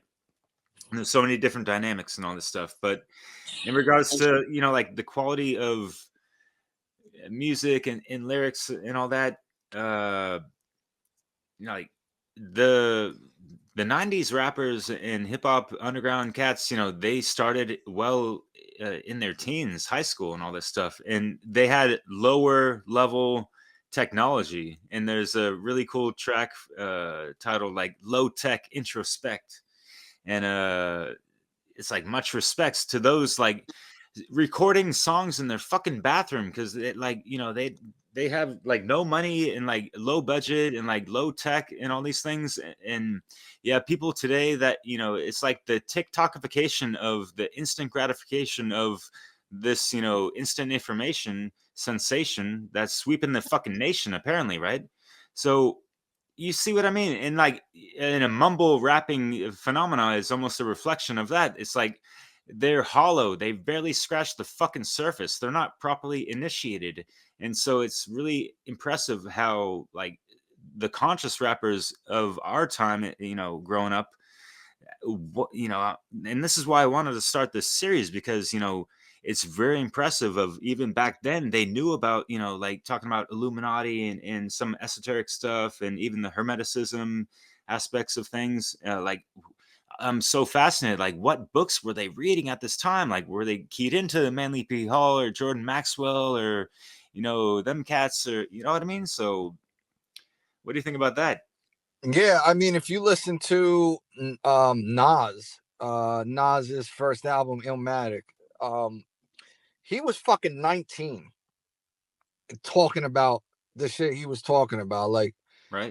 regardless if whatever, if he says like fake gangster shit or whatever, listen to the fucking like level of intelligence that dude was spitting on. Like, like at 19, I like been through mad shit, saw a lot of shit, had his view of the world and the way things work, and put it in like a great art form. But you could tell he's an intelligent young man, at fucking 19. And and then now you listen to these kids, they have no like no knowledge, no real world knowledge of like anything with any real sustenance or like meaning. It's the degradation of quality in music and just in consciousness overall is bro, it's really sad. Yeah, that they it's not like people don't, like you said, like bro, people were using whatever they could, like they don't know about that shit, you know what I mean? Like how people used to get down, like like you said, recorded in their bathrooms or whatever, like fucking Prodigy and Havoc from Mobb Deep, that song Shook Ones. I'm sure you're familiar with that. Hey, I didn't hear that. Oh yeah. The beginning, which Infamous. sounds like a hi-hat, it goes when it starts, that's a Yeah. fucking stove. What? That's a stove being lit that he fucking recorded and sampled it, ran back to his little recorder and put it in and fucking made the beat. Like, who's doing shit like that nowadays, dude? Fuck. Being innovative like that. And yeah, dude, just the quality of life, bro, is just like, yeah, sank. Unfortunately. It's the addiction to convenience also, it's making people a little complacent, or not lethargic in really stepping out of this comfort zone that we're kind of born into, the coddling in the new techie days, where everything's kind of made for you and it's just here. You just have to have these apps and all these things. And yeah, people can be creative with certain things, but it's just not the same. And it's kind of like yeah, it's not the same if you're not experiencing life, bro. Like that's what I'm getting at. Go. We were fucking going out. Like you could not get me inside. You couldn't get me inside. My mother would have to fucking like come and scream at me and my brother. Yeah. Fucking, like we were out just doing whatever, bro. Like you wanted to explore. You wanted to fucking build things. You wanted to jump up, climb roofs, and fucking trees and do this and that. Like, you ride your bike to a different town and fucking, like you were out and you had life experiences, bro. You fell, you got hurt, you fought, you hooked up with a girl, you did, not these kids aren't experiencing life like that, dude. Like and that's the systematic takeover. Like, I ultimately, like, they don't have the control system, don't have the fucking manpower to lock everybody down and like enforce that shit. They're not going to throw everyone in concentration camps. They want you a prisoner in your home, in a Yeah. smart home where all the devices here, see everything you fucking do, lock you down, fucking that you're running off of a digital social fucking credit score, like, so, and you see where that's going. They're making people like just accept it, because the kids now are coming up and they're just throwing an iPad to keep them busy. And and we don't do that with our daughter. Like, she has an iPad with the internet's blocked, and she gets like 20 minutes on the motherfucker, and that's it. And that's it. It's like, not, and all right, now it's time to go to bed. Now you can watch your show and then you go to bed after that. Like, that's it. We don't, when we go out to eat, there's no throwing her the iPad. We're engaged in conversation. We're talking to the kid the whole fucking time. We're not, it's not like, oh, you just throw the iPad at her to shut her up. Like, that's fucking crazy, dude. When you see people do that, like, you're that like annoyed with your child. Like, I can't get enough of my little girl, dude. Like, I'm obsessed with that kid, dude. Like, Fuck yeah. I want to see and experience every part of her life, how she evolves, how she learns. It's so amazing. I just like, I'll sit there and just like adore her, just like, watching her little facial expressions and shit. It's so amazing. I don't know how parents do that shit. She ain't having no part of that kind of life. We're gonna try to supply her with the most natural fucking life that she could have, given the circumstances of the world, man. Wow, that sounds wonderful. And yeah, that's a great reminder for me because I got a upcoming chat with the Europa Natural Law crew talking about conscious parenting actually. So yeah, proper reminders for these things. And yeah, it kind of goes back to the NPCs and how Maria West, she's been talking about, the heart-based humanity. It's like they're lacking that heart-based intelligence, right? They're not in the Yeah. moment, with their children, having that heart-based connection to that proper degree, I guess, to have that, that will force that just drives your life force essence to always be divinely in their presence, if you will. No, I mean, it's true. Like, I think, like, I mean, I was always like very empathetic, and I loved animals growing up. Very. I'm an affectionate person, very affectionate, more so than my girl is, and so like having a kid like that was like the most amazing thing. Like, and I just became so like zoned into like being with this kid as much as I could and teaching her every little thing. I have so much I want to tell her and want her to experience. Like, and I don't see that. I'm not claiming I'm the best dad in the world, but listen, I don't see that really that much anymore. I think everyone's like so distracted with their job. They're not happy in their own life. You know what I mean? And that rubs off on the kids, and but then I think to myself, like, these people have no business, squatting out kids, like, if you gotta work and fucking, if you work, your wife works, and you don't, and you gotta get like your mother to watch the kids and all the time, like, what's the fucking point of having the kid? Wouldn't you want it to be where like you could at least, I know it's difficult, but just be ready enough. I know you're never ready, but ready enough that you could at least like give this kid a life where her parents are like involved and she's not getting passed around, not in daycare, not like, you like experience your kid, raise your kid. Why are you having kids if you're just work, work, work, work, and you're really not spending that quality time with them, like, my girl works like a part-time job. My kid is home. She's being homeschooled. My girl's mother like my girl lives upstairs from like her parents, so she's with the family. You know what I'm saying? While my girl works part time, then comes home, then does schoolwork with her, and she's with her the rest of the fucking day. You know what I'm saying? I get out of work, spend as much time with her as I could, and it's quality time. I don't want to do anything else but talk to my little girl, talk to my woman. You know what I mean? And I value that shit so much, bro. You know, and especially being fucking laid up for fucking 2 years, dude. I don't think, I don't know. I think that will change people. Everything is, you could push aside all your shit. But once you get sick, dude, once your health goes out the window, bro, nothing else matters except your family, except your kids, except your wife, your husband, whatever it is. Yeah. Have you heard the expression of, like, one person may have like 1,000 problems going on, but once their health is compromised, there's only one really. That's it. That is so fucking true, bro. You don't give a shit about anything else but getting better because you want life, bro. It's sad. It's a fucking, oh man. I went through hell. Now to be able to that I'm good and I'm back on my fucking feet. Like my goal is to just supply this kid with the best life that I possibly could, and my old lady is too. Like those are my girls. I'm gonna do whatever the fuck I gotta do to give them the best fucking life. I don't care what the new world order control system's doing.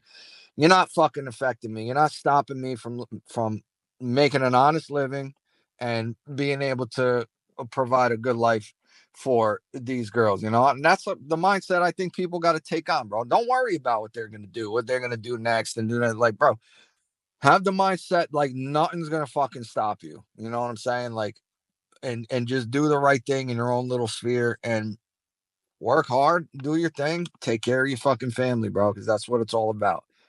And put the word out and put the good word of Natty Law out as you're doing that. Like that's got to be a priority. We got to prioritize that shit. We got to fit that in our lives, dude.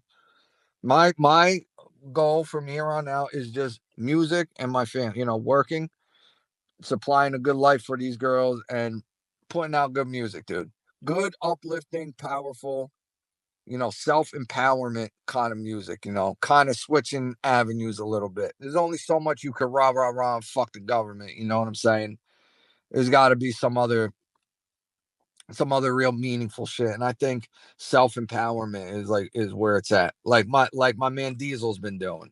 You really listen to his shit. He's about others, bro. He's about uplifting other people, and that's where it's at. You know. Fuck yeah. And he always brings the heat, yo. It's like, damn, yeah. Yeah, he's just he's ahead of his time, and fucking I really respect what he's doing, and I think that's the message that needs to be put out. Yeah, fuck the government at the same time, but it's really about you, dude. You know what I'm saying? It's about nothing is going to change unless you change yourself. You can't just get out there and try to tell people all this conspiratorial shit and try to wake them up to things. Like, you need to embody like a powerful sovereign being, so that fucking energy and that light emanates off of you and like affects other people. You know what I'm saying? And I'm still working on that. I'm coming out of a hell nightmare that I could have never even imagined I would live in a million fucking lifetimes, and I see the fucking light for the first time at the end of the tunnel, bro. Now I'm feeling better, and I'm just working towards that, bro. Building myself up and become the most powerful version of myself that I could be. And we all need to do that. I mean, what else? What else is there for us to do? What else is the answer? Right? Wow, yeah. That's very powerful, man. Yeah. And it's really just, walking the talk, and you're just, speaking from the heart and from experience and what you're driven to do. And that's just powerful in and of itself, even if it's just for you and yours immediately. That's still going to ripple out indirectly, but also, yeah, through the messages of your music and all these things, right? If you keep doing the podcast, great, or whatever's clever, man. But yeah, folks got to understand priorities in regards to, yeah, like taking care of the inner house before all that other stuff, and yeah, like making a house into a proper home with the folks you live in with, and all these things. Yeah, it's I used to Yeah, be like married to, even like with work, I do plumbing and I interact with so many people on a daily right. basis, and I try to influence that energy through work. Like, so I'm always doing the great work. You know what I'm saying? I want to show people like I'm a good dude.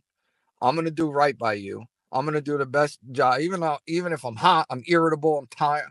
I'm gonna fucking do the job for you that I would want done in my house, and I'm gonna make you happy.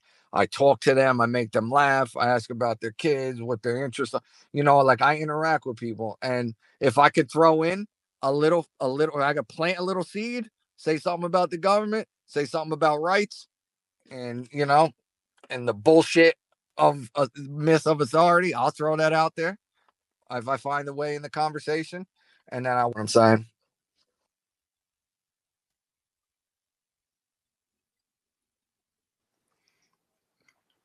Fuck yeah, man.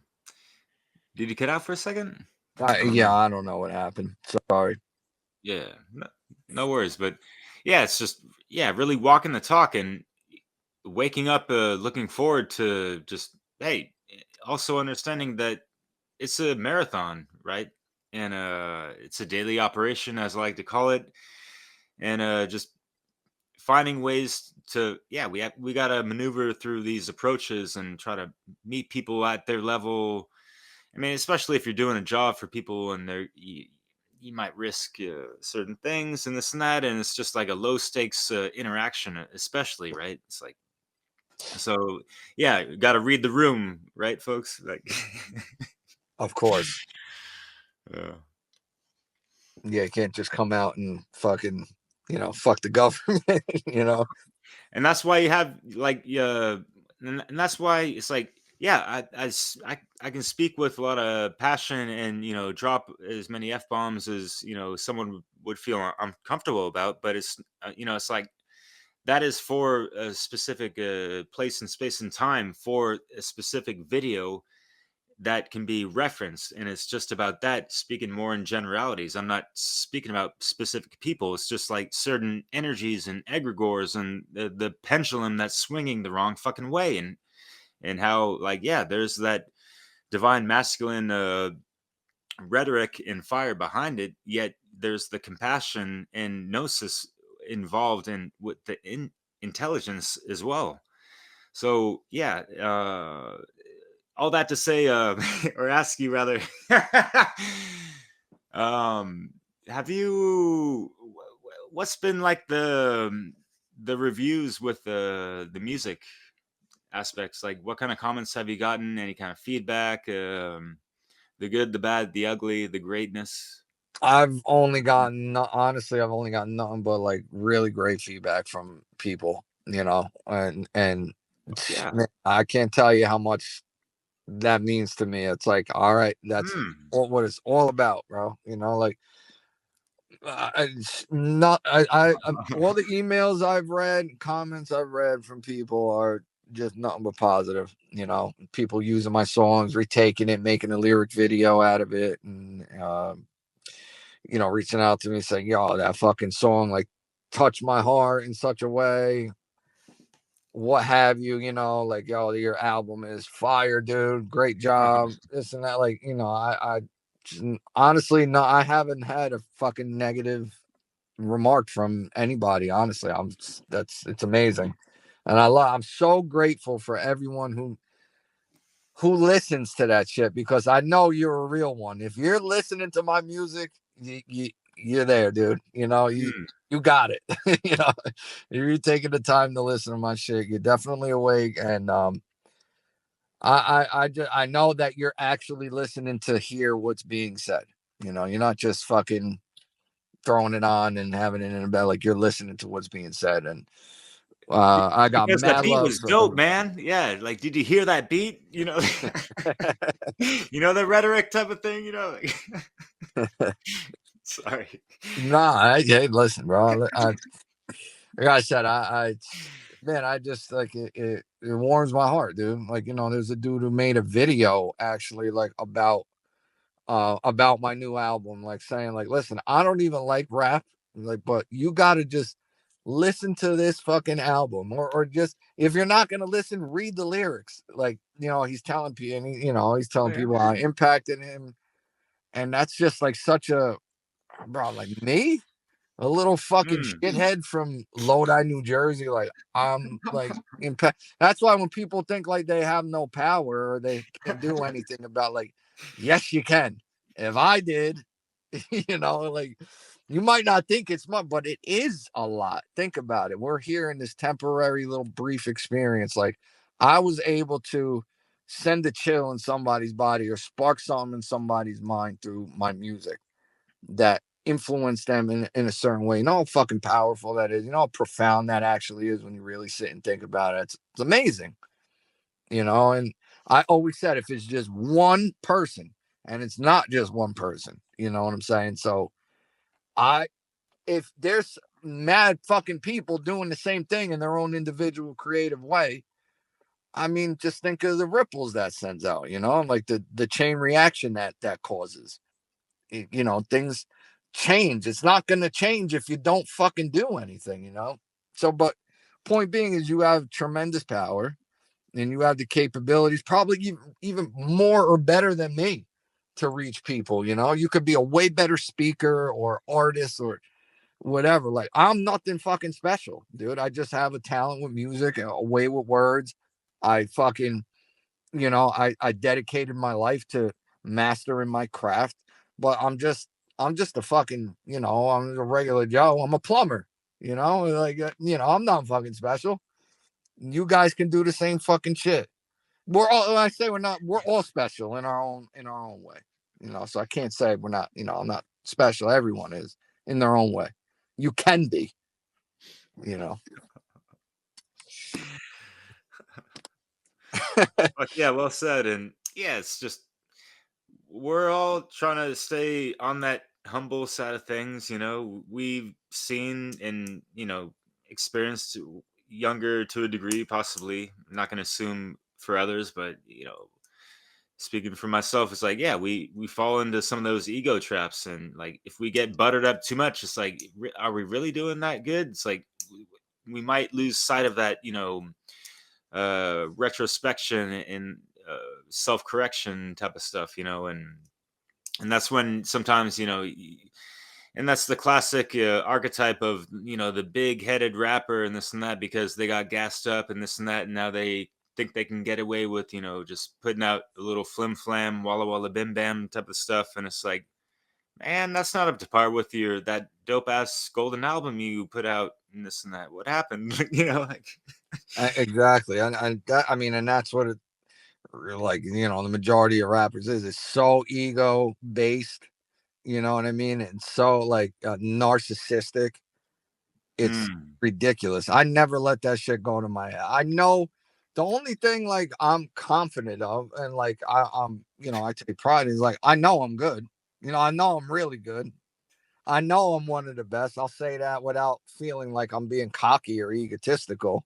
But that's where it ends. That's it. I know I'm good because it comes natural to me, and I fucking put in the work to be as good as I am. Like, obsessively over basically my whole fucking life. You know what I'm saying? So if there's one thing that I'm really confident about, is that I know I'm one of the best MCs to ever do it lyrically. So I don't care what anyone makes it at. Like, I know for myself. So yeah, otherwise I never let that shit go to my head, bro. Like I said, I'm just another fucking, I'm just a human, dude, like everyone else, bro. We all have our own unique things that we could, put out into the world. It's just a matter of your will and where your heart is at. you know Right, and yeah, it's like I see that as like, yeah, some of the best that are doing it right now, that are speaking at the caliber necessary for humanity to evolve. It's like, what is the actual value of people's words? Because lip servicing to make money ain't worth a fucking dime, especially in the times of slavery and all these things, right? And so for you to sound the horn with such a ferociousness the way you do, and that's why I love, you know, the lion logo you got, you know, and I got that fire sign, you know, that good shit. But yeah, just yeah, keeping that flame lit and, you know, burning bright, you know, from the sender to the, you know, from the sender, you know. Yeah, I for me, like I have to come. Embers, sorry. I have to come with that ferociousness. That's just my style. I feel like, and I think the lion logo represents me perfectly, to be honest. Because Word. I'm like, you know, I'm gonna put it out there. I'm going all in, and I don't give a fuck whose feeling gets hurt. I don't care if it's too rough or I'm too loud. Like that's my fucking style. You don't like it, you don't have to listen to it. That's me. I'm aggressive with it.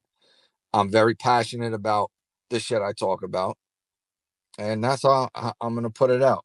You know, like yeah, I mean, and you can hear the passion in my voice. You know, when I in my music, it's real, it's genuine, it's coming from a real fucking place within my soul. And that's what Bill Hicks was, you know, getting at in his stand-ups. You know, I definitely recall that of just like, what happened to the soul, guys? You know, Exactly. but yeah, it's like it's like really that the lack of proper activation, aside from just awakening and all these things, like really, it's like that soul retrieval, so you can speak from there, right? Get that throat chakra properly activated and lit the fuck up from the heart-based core intelligence, right? Yeah, and I think that's the prop. Like you know, I mean, you can go about it however you will, to each his own. But I think that's the fucking proper response to the way you know what's going on and the way like people like. If you're like Mark Passio says, I agree 100%. If you're not fucking angry at the state of the world, you know, in the level of control that is being imposed upon you and everybody else, like there is something fucking broken in you. Like there's just you're not right. Like you've been gotten.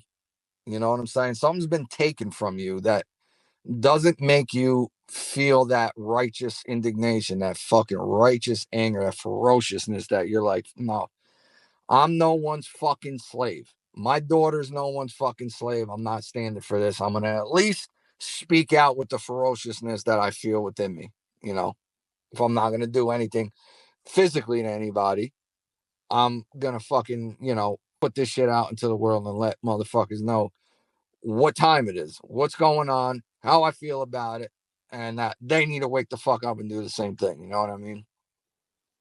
That real fire, that alchemical fire, the calcination that's burning away the fucking falsehoods, right? Absolutely. It's a force to be fucking reckoned with, and it's a better reckoning than actual physical fucking harm that is, you know, knocking at our fucking doorsteps, unfortunately. So, right? You know what I mean? Absolutely. Well, shit. Anything else on your mind? Anything else you'd care to share, declare? No, that I mean, we could wrap it up from here. I mean, I'll try to I'm not in a rush, but you know what I mean. end it on a good on a positive note for people. My last like interview with Rick, I wasn't in that good of a space, so um I don't know. You know, I mean, we're in a lot of trouble. You know, things look very dark. Um, but anything is possible. You know, all I can say, like, listen, I feel like I said it all, like in so many times, in so many Right. ways. You know, it's kind of like just beating a fucking dead horse here, bro, and screaming into a canyon, bro. No one's fucking hearing me, bro. You know, but you need people need to do something. If you're listening and you know what's up, you know what time it is, you know what's going on, you have the knowledge, you've been taking this shit in, and you haven't done anything yet. Please get your ass out on the fucking battlefield and help us out. Help me and Derek the fuck out, and everyone else that's doing the great work. We need your goddamn help. Shit is dire. You know, I mean, it's when we, I laugh and shit. I'm trying to make light of the situation, but I mean, it is fucking as serious as a heart attack. People like, this is no joke. It's not a game. You're talking about people's lives. Our freedom and the future of our children being stolen from them. Like just being complete slaves, knowing no freedom. That's where it's heading. And we're watching everything fall collapse like a controlled demolition right in front of our eyes. The economy, just the way of life, the way things could be or should be. We're in like free fall right now, and we need as many warriors as possible to scream the fucking truth, bro, and let people know what's up. And most importantly, we have to teach natural law to people. I don't care if that comes off to people like you're some kind of know-it-all or not. It's not, I mean, that's just a stupid way to think. Fuck what people think. If you know what's up, like, don't be afraid to speak the truth. Like, and they don't. Take pride in that. You don't have to feel like you're better than them, but you've taken the time to take in the knowledge and to think about these things and to work it out in your mind and to change your own life. Be proud of that. Like you did something that the majority of people have not done and most will not ever do in their lifetime. But, now put that out to the rest of the world. Speaking to your friends and your families just in your own little personal circle ain't going to do it. You have to get out on a fucking bullhorn or some shit and fucking try to reach as many people as you can, just like the enemy is doing, and do it in your own way. Don't have to be in any specific way. Don't have to be through music. Could be through other art forms. Could be podcasting, videos, whatever, images, any fucking thing. Just throw it out there. We need there's a fucking like famous quote that I love. It was by some chick. I can't think of her name or how the quote goes exactly, but it's like, listen, we don't just need to expose the empire. We need to mock it in everything we do, in our art, in our fashion, and and that's so true. We got to just be about it. We got to embody that spirit of rebellion. And most importantly, be that shining light. Like I said before, when I do plumbing and shit, I just try to be a good person and go the extra mile for the customers. You know what I mean? And even if you're not talking about what's going on, just that energy, that good energy of being like a good person and doing the right thing, doing a good job, like even just that, just that energy alone is very powerful. You know what I mean? Yeah. That could impact people to like want to go pay it forward. And who knows, that could spark something to maybe make them see something a little differently in the world that they won't support any longer or whatever. But action is required. We want freedom. We say we want freedom. We say we want to fucking end the New World Order control system. It's not going to happen by you sitting in a lotus position, meditating or praying to Jesus or Buddha or whoever the fuck you do pray to. No one's coming to save you. No one's coming to save me or Derek or anyone else. You got to get off your ass and fucking do something. That's it. I don't know what else to say. All I can say is the time is now. It's 11:59:59. Get your ass in gear.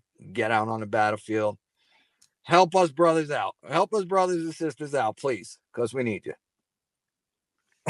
That's it. If you want to check me out and my music, you could go to freedomforall.online.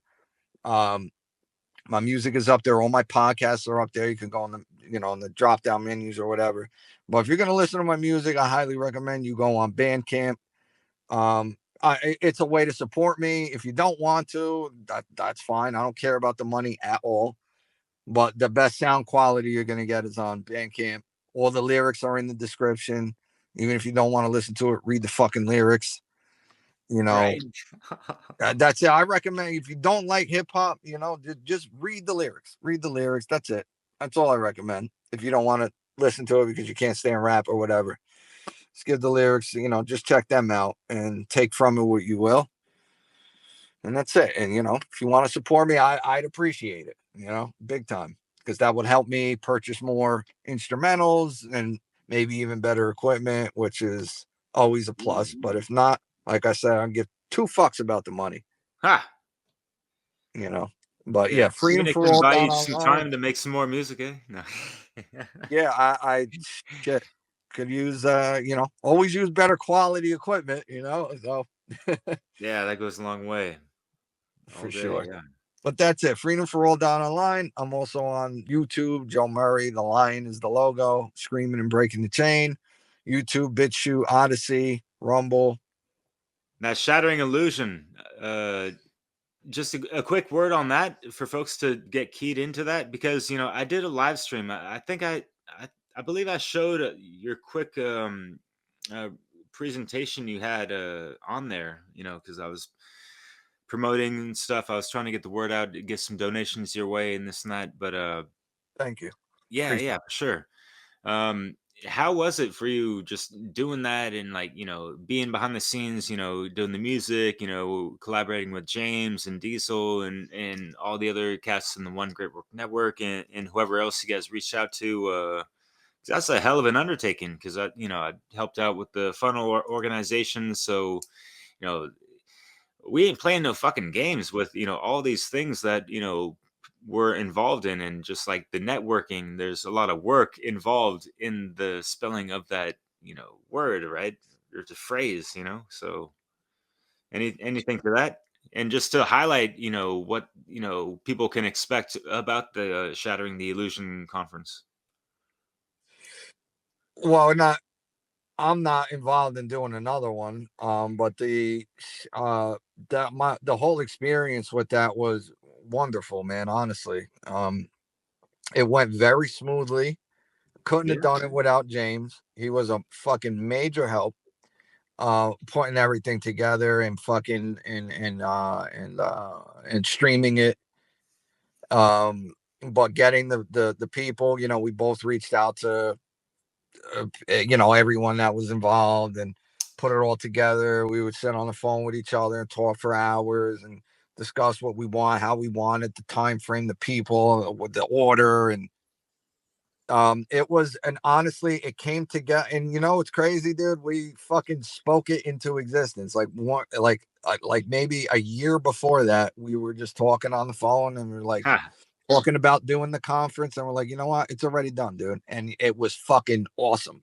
Boom. And we're laughing about it, and he's like, yeah, bro, it was fucking awesome. We killed it. We did a great job. And it's crazy. It manifested like beautifully, we had it was a great experience. Though putting the presentation together at that time, I was working fucking crazy hours, doing music videos, other podcasts. So I took on like so much at that time. It was like too much, but the whole presentation thing, making the slides and recording, and man, that's just not my thing. I'm happy I did it, Ha. and I think it turned out great. But that's just not my fucking thing, man. Honestly, the music is my thing. Even the podcasting, bro, I did it. I could say I did it. If I, asked to go on other people's podcasts, I'll do it. But from here on out, it's just music for me. But yeah, to answer your question, it was a great experience. The conference was phenomenal. Everyone's presentation was fucking awesome. I mean, like legit. Like, Yeah. I'm so proud of everyone that was involved. They were absolutely amazing. Every single person. Yeah. Presentation. Ivan's was epic too. Ivan from Phoenix. What's that? Ivan from Phoenix, he did a great one talking about like something about proximity of control or something like that. Or Oh yeah, proxyism. And yeah. yeah, phenomenal, dude. He did a phenomenal job. I think he was reluctant to even do it. Like, I don't think he even wanted to do it because he knew what was involved. He's like, but he was like, listen, I'm just gonna do a part 2 of the presentation I gave, like at the Free Your Mind Arizona conference he organized. That's where Pascal did the rest distance and Psyops, deadly right? force. No, he did the rest distance and deadly force at Ivan's conference in Oh yeah, Arizona. yeah, yeah. And so I was thinking yeah, about the one that on the shattering one, right? yeah, I think it was Psyops on Yeah, that yeah. one. Yeah, and that was great. It was so cool to have him on. Like, and he's so cool too, bro. Like, you think like, like a lot of people in this movement with big names, like they have an ego about them. Like, he'll go on anybody's podcast that, like that he feels is like, okay, like they're doing something. And I don't care if they have 12 subscribers on their YouTube. Like, I'm gonna go on. I'll help them out. I'll talk to them. He's not full of himself, thinking who he is. Mm, And I totally respect that shit. fuck That's yeah, so yeah. cool. Because other dudes ain't really like that. Yeah, and even David Icke, he's interviewed folks like Corey Angelit and other folks, and it's not to hold us small because it's like wow, it sucks because people want to judge folks based on amount of subscribers, and yeah, it sucks coming up when you're starting out and this and that, and or shadow banning, the censorship, and all that crap. But yeah, it's great to see uh, prominent figures out there that are still available if the person trying to interview them are like serious about their business in regards to like the great work type of dissertations, Yeah, discussions. absolutely. So yeah, I mean, it was very cool. I mean, you could still find the presentations on YouTube, Shattering the Illusion.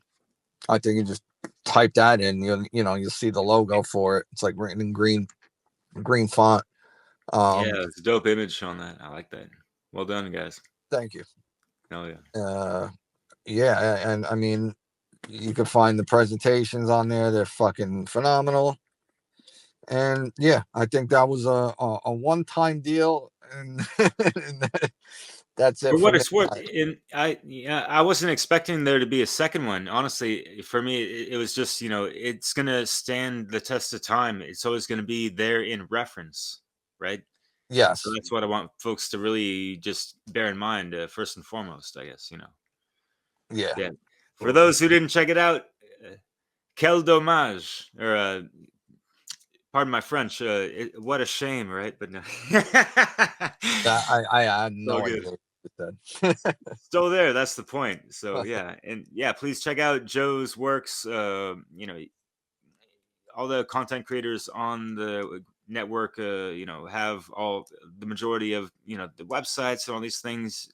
My show notes are going to be packed with ways you can find him on Instagram, SoundCloud, Bandcamp, especially as he mentioned, and yeah.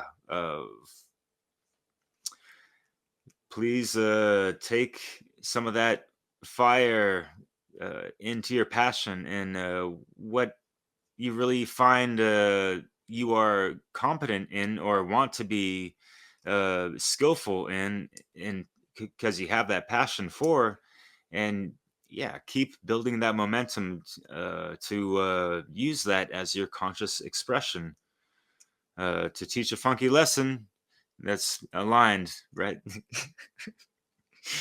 Very well said. Yeah, Joe, thank you so much, man. I really appreciate your time, your work, your presence, and yeah, just holding large the messages coming forth from that the divine masculine archetype, right? Sacred masculine, if you will. I think people might get the woo woo sensations with the D word sometimes, but anyways, yeah, man, keep doing your thing. Just yeah, you know what to do. Ain't no one gotta tell you what to do, man. And yeah, I love to do one of those truth in music chats with you cats sometime. And yeah, I might have to schedule some kind of roundtable myself. So you might have That to would hear be from dope. me another time. But yeah, That would be dope. I'm definitely down, brother. Thank you so much for having me on, bro. You are an amazing man, dude. I fucking love appreciate what you. you do, and just keep at it, bro. You're cool as fuck. You're a real G, dude. And I got mad respect, mad love for you, kid. Damn, feelings totally mutual, brother. Yeah, that means a lot, and yeah, thanks so much. And I guess we'll be in touch to a degree. Mon ami, my friend, as we say in French. But yeah, everyone out there, thank you so much for checking this out. And yeah, I'm gonna sprinkle in a little bit of music and stuff.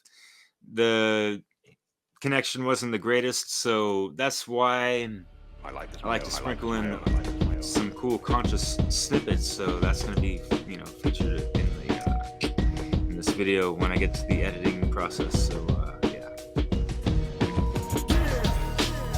take care out there. Yeah, Joe, you too. Thanks so much, man. It's been fucking epic, man. Thank you, brother. Thanks again, bro. As we enter the final stages of the dark new world order, I only have one question. Where's all the warriors? Hey, yo, wake up. We're under attack by some vampiric psychopaths who believe they own us. Soulless machine minds that lack empathy. Steadily and systematically shifting the world dramatically. Radically, never switching their strategy. At it 24/7 every day of the week. To keep the thing on and bank on you staying asleep. Only way they can keep their entrenched systems of control is by you remaining ignored. Submissive to their goals for power as they claw on every aspect of your life. For the men with no resistance and don't expect you to fight. Hypnotize you with distractions, political theatrics, keeping you fluorinated, sedated, and inactive. Trapped in cognitive dissonance, doing mental gymnastics just to try to justify the actions of your masters. Lacking the knowledge to understand your rights. What's it gonna take for you to stand and fight? This is a call for the warriors, the ones who read through the lines and see through the lies and realize that these are the times. Calling the warriors, those loaded with knowledge and acknowledge that the existence of the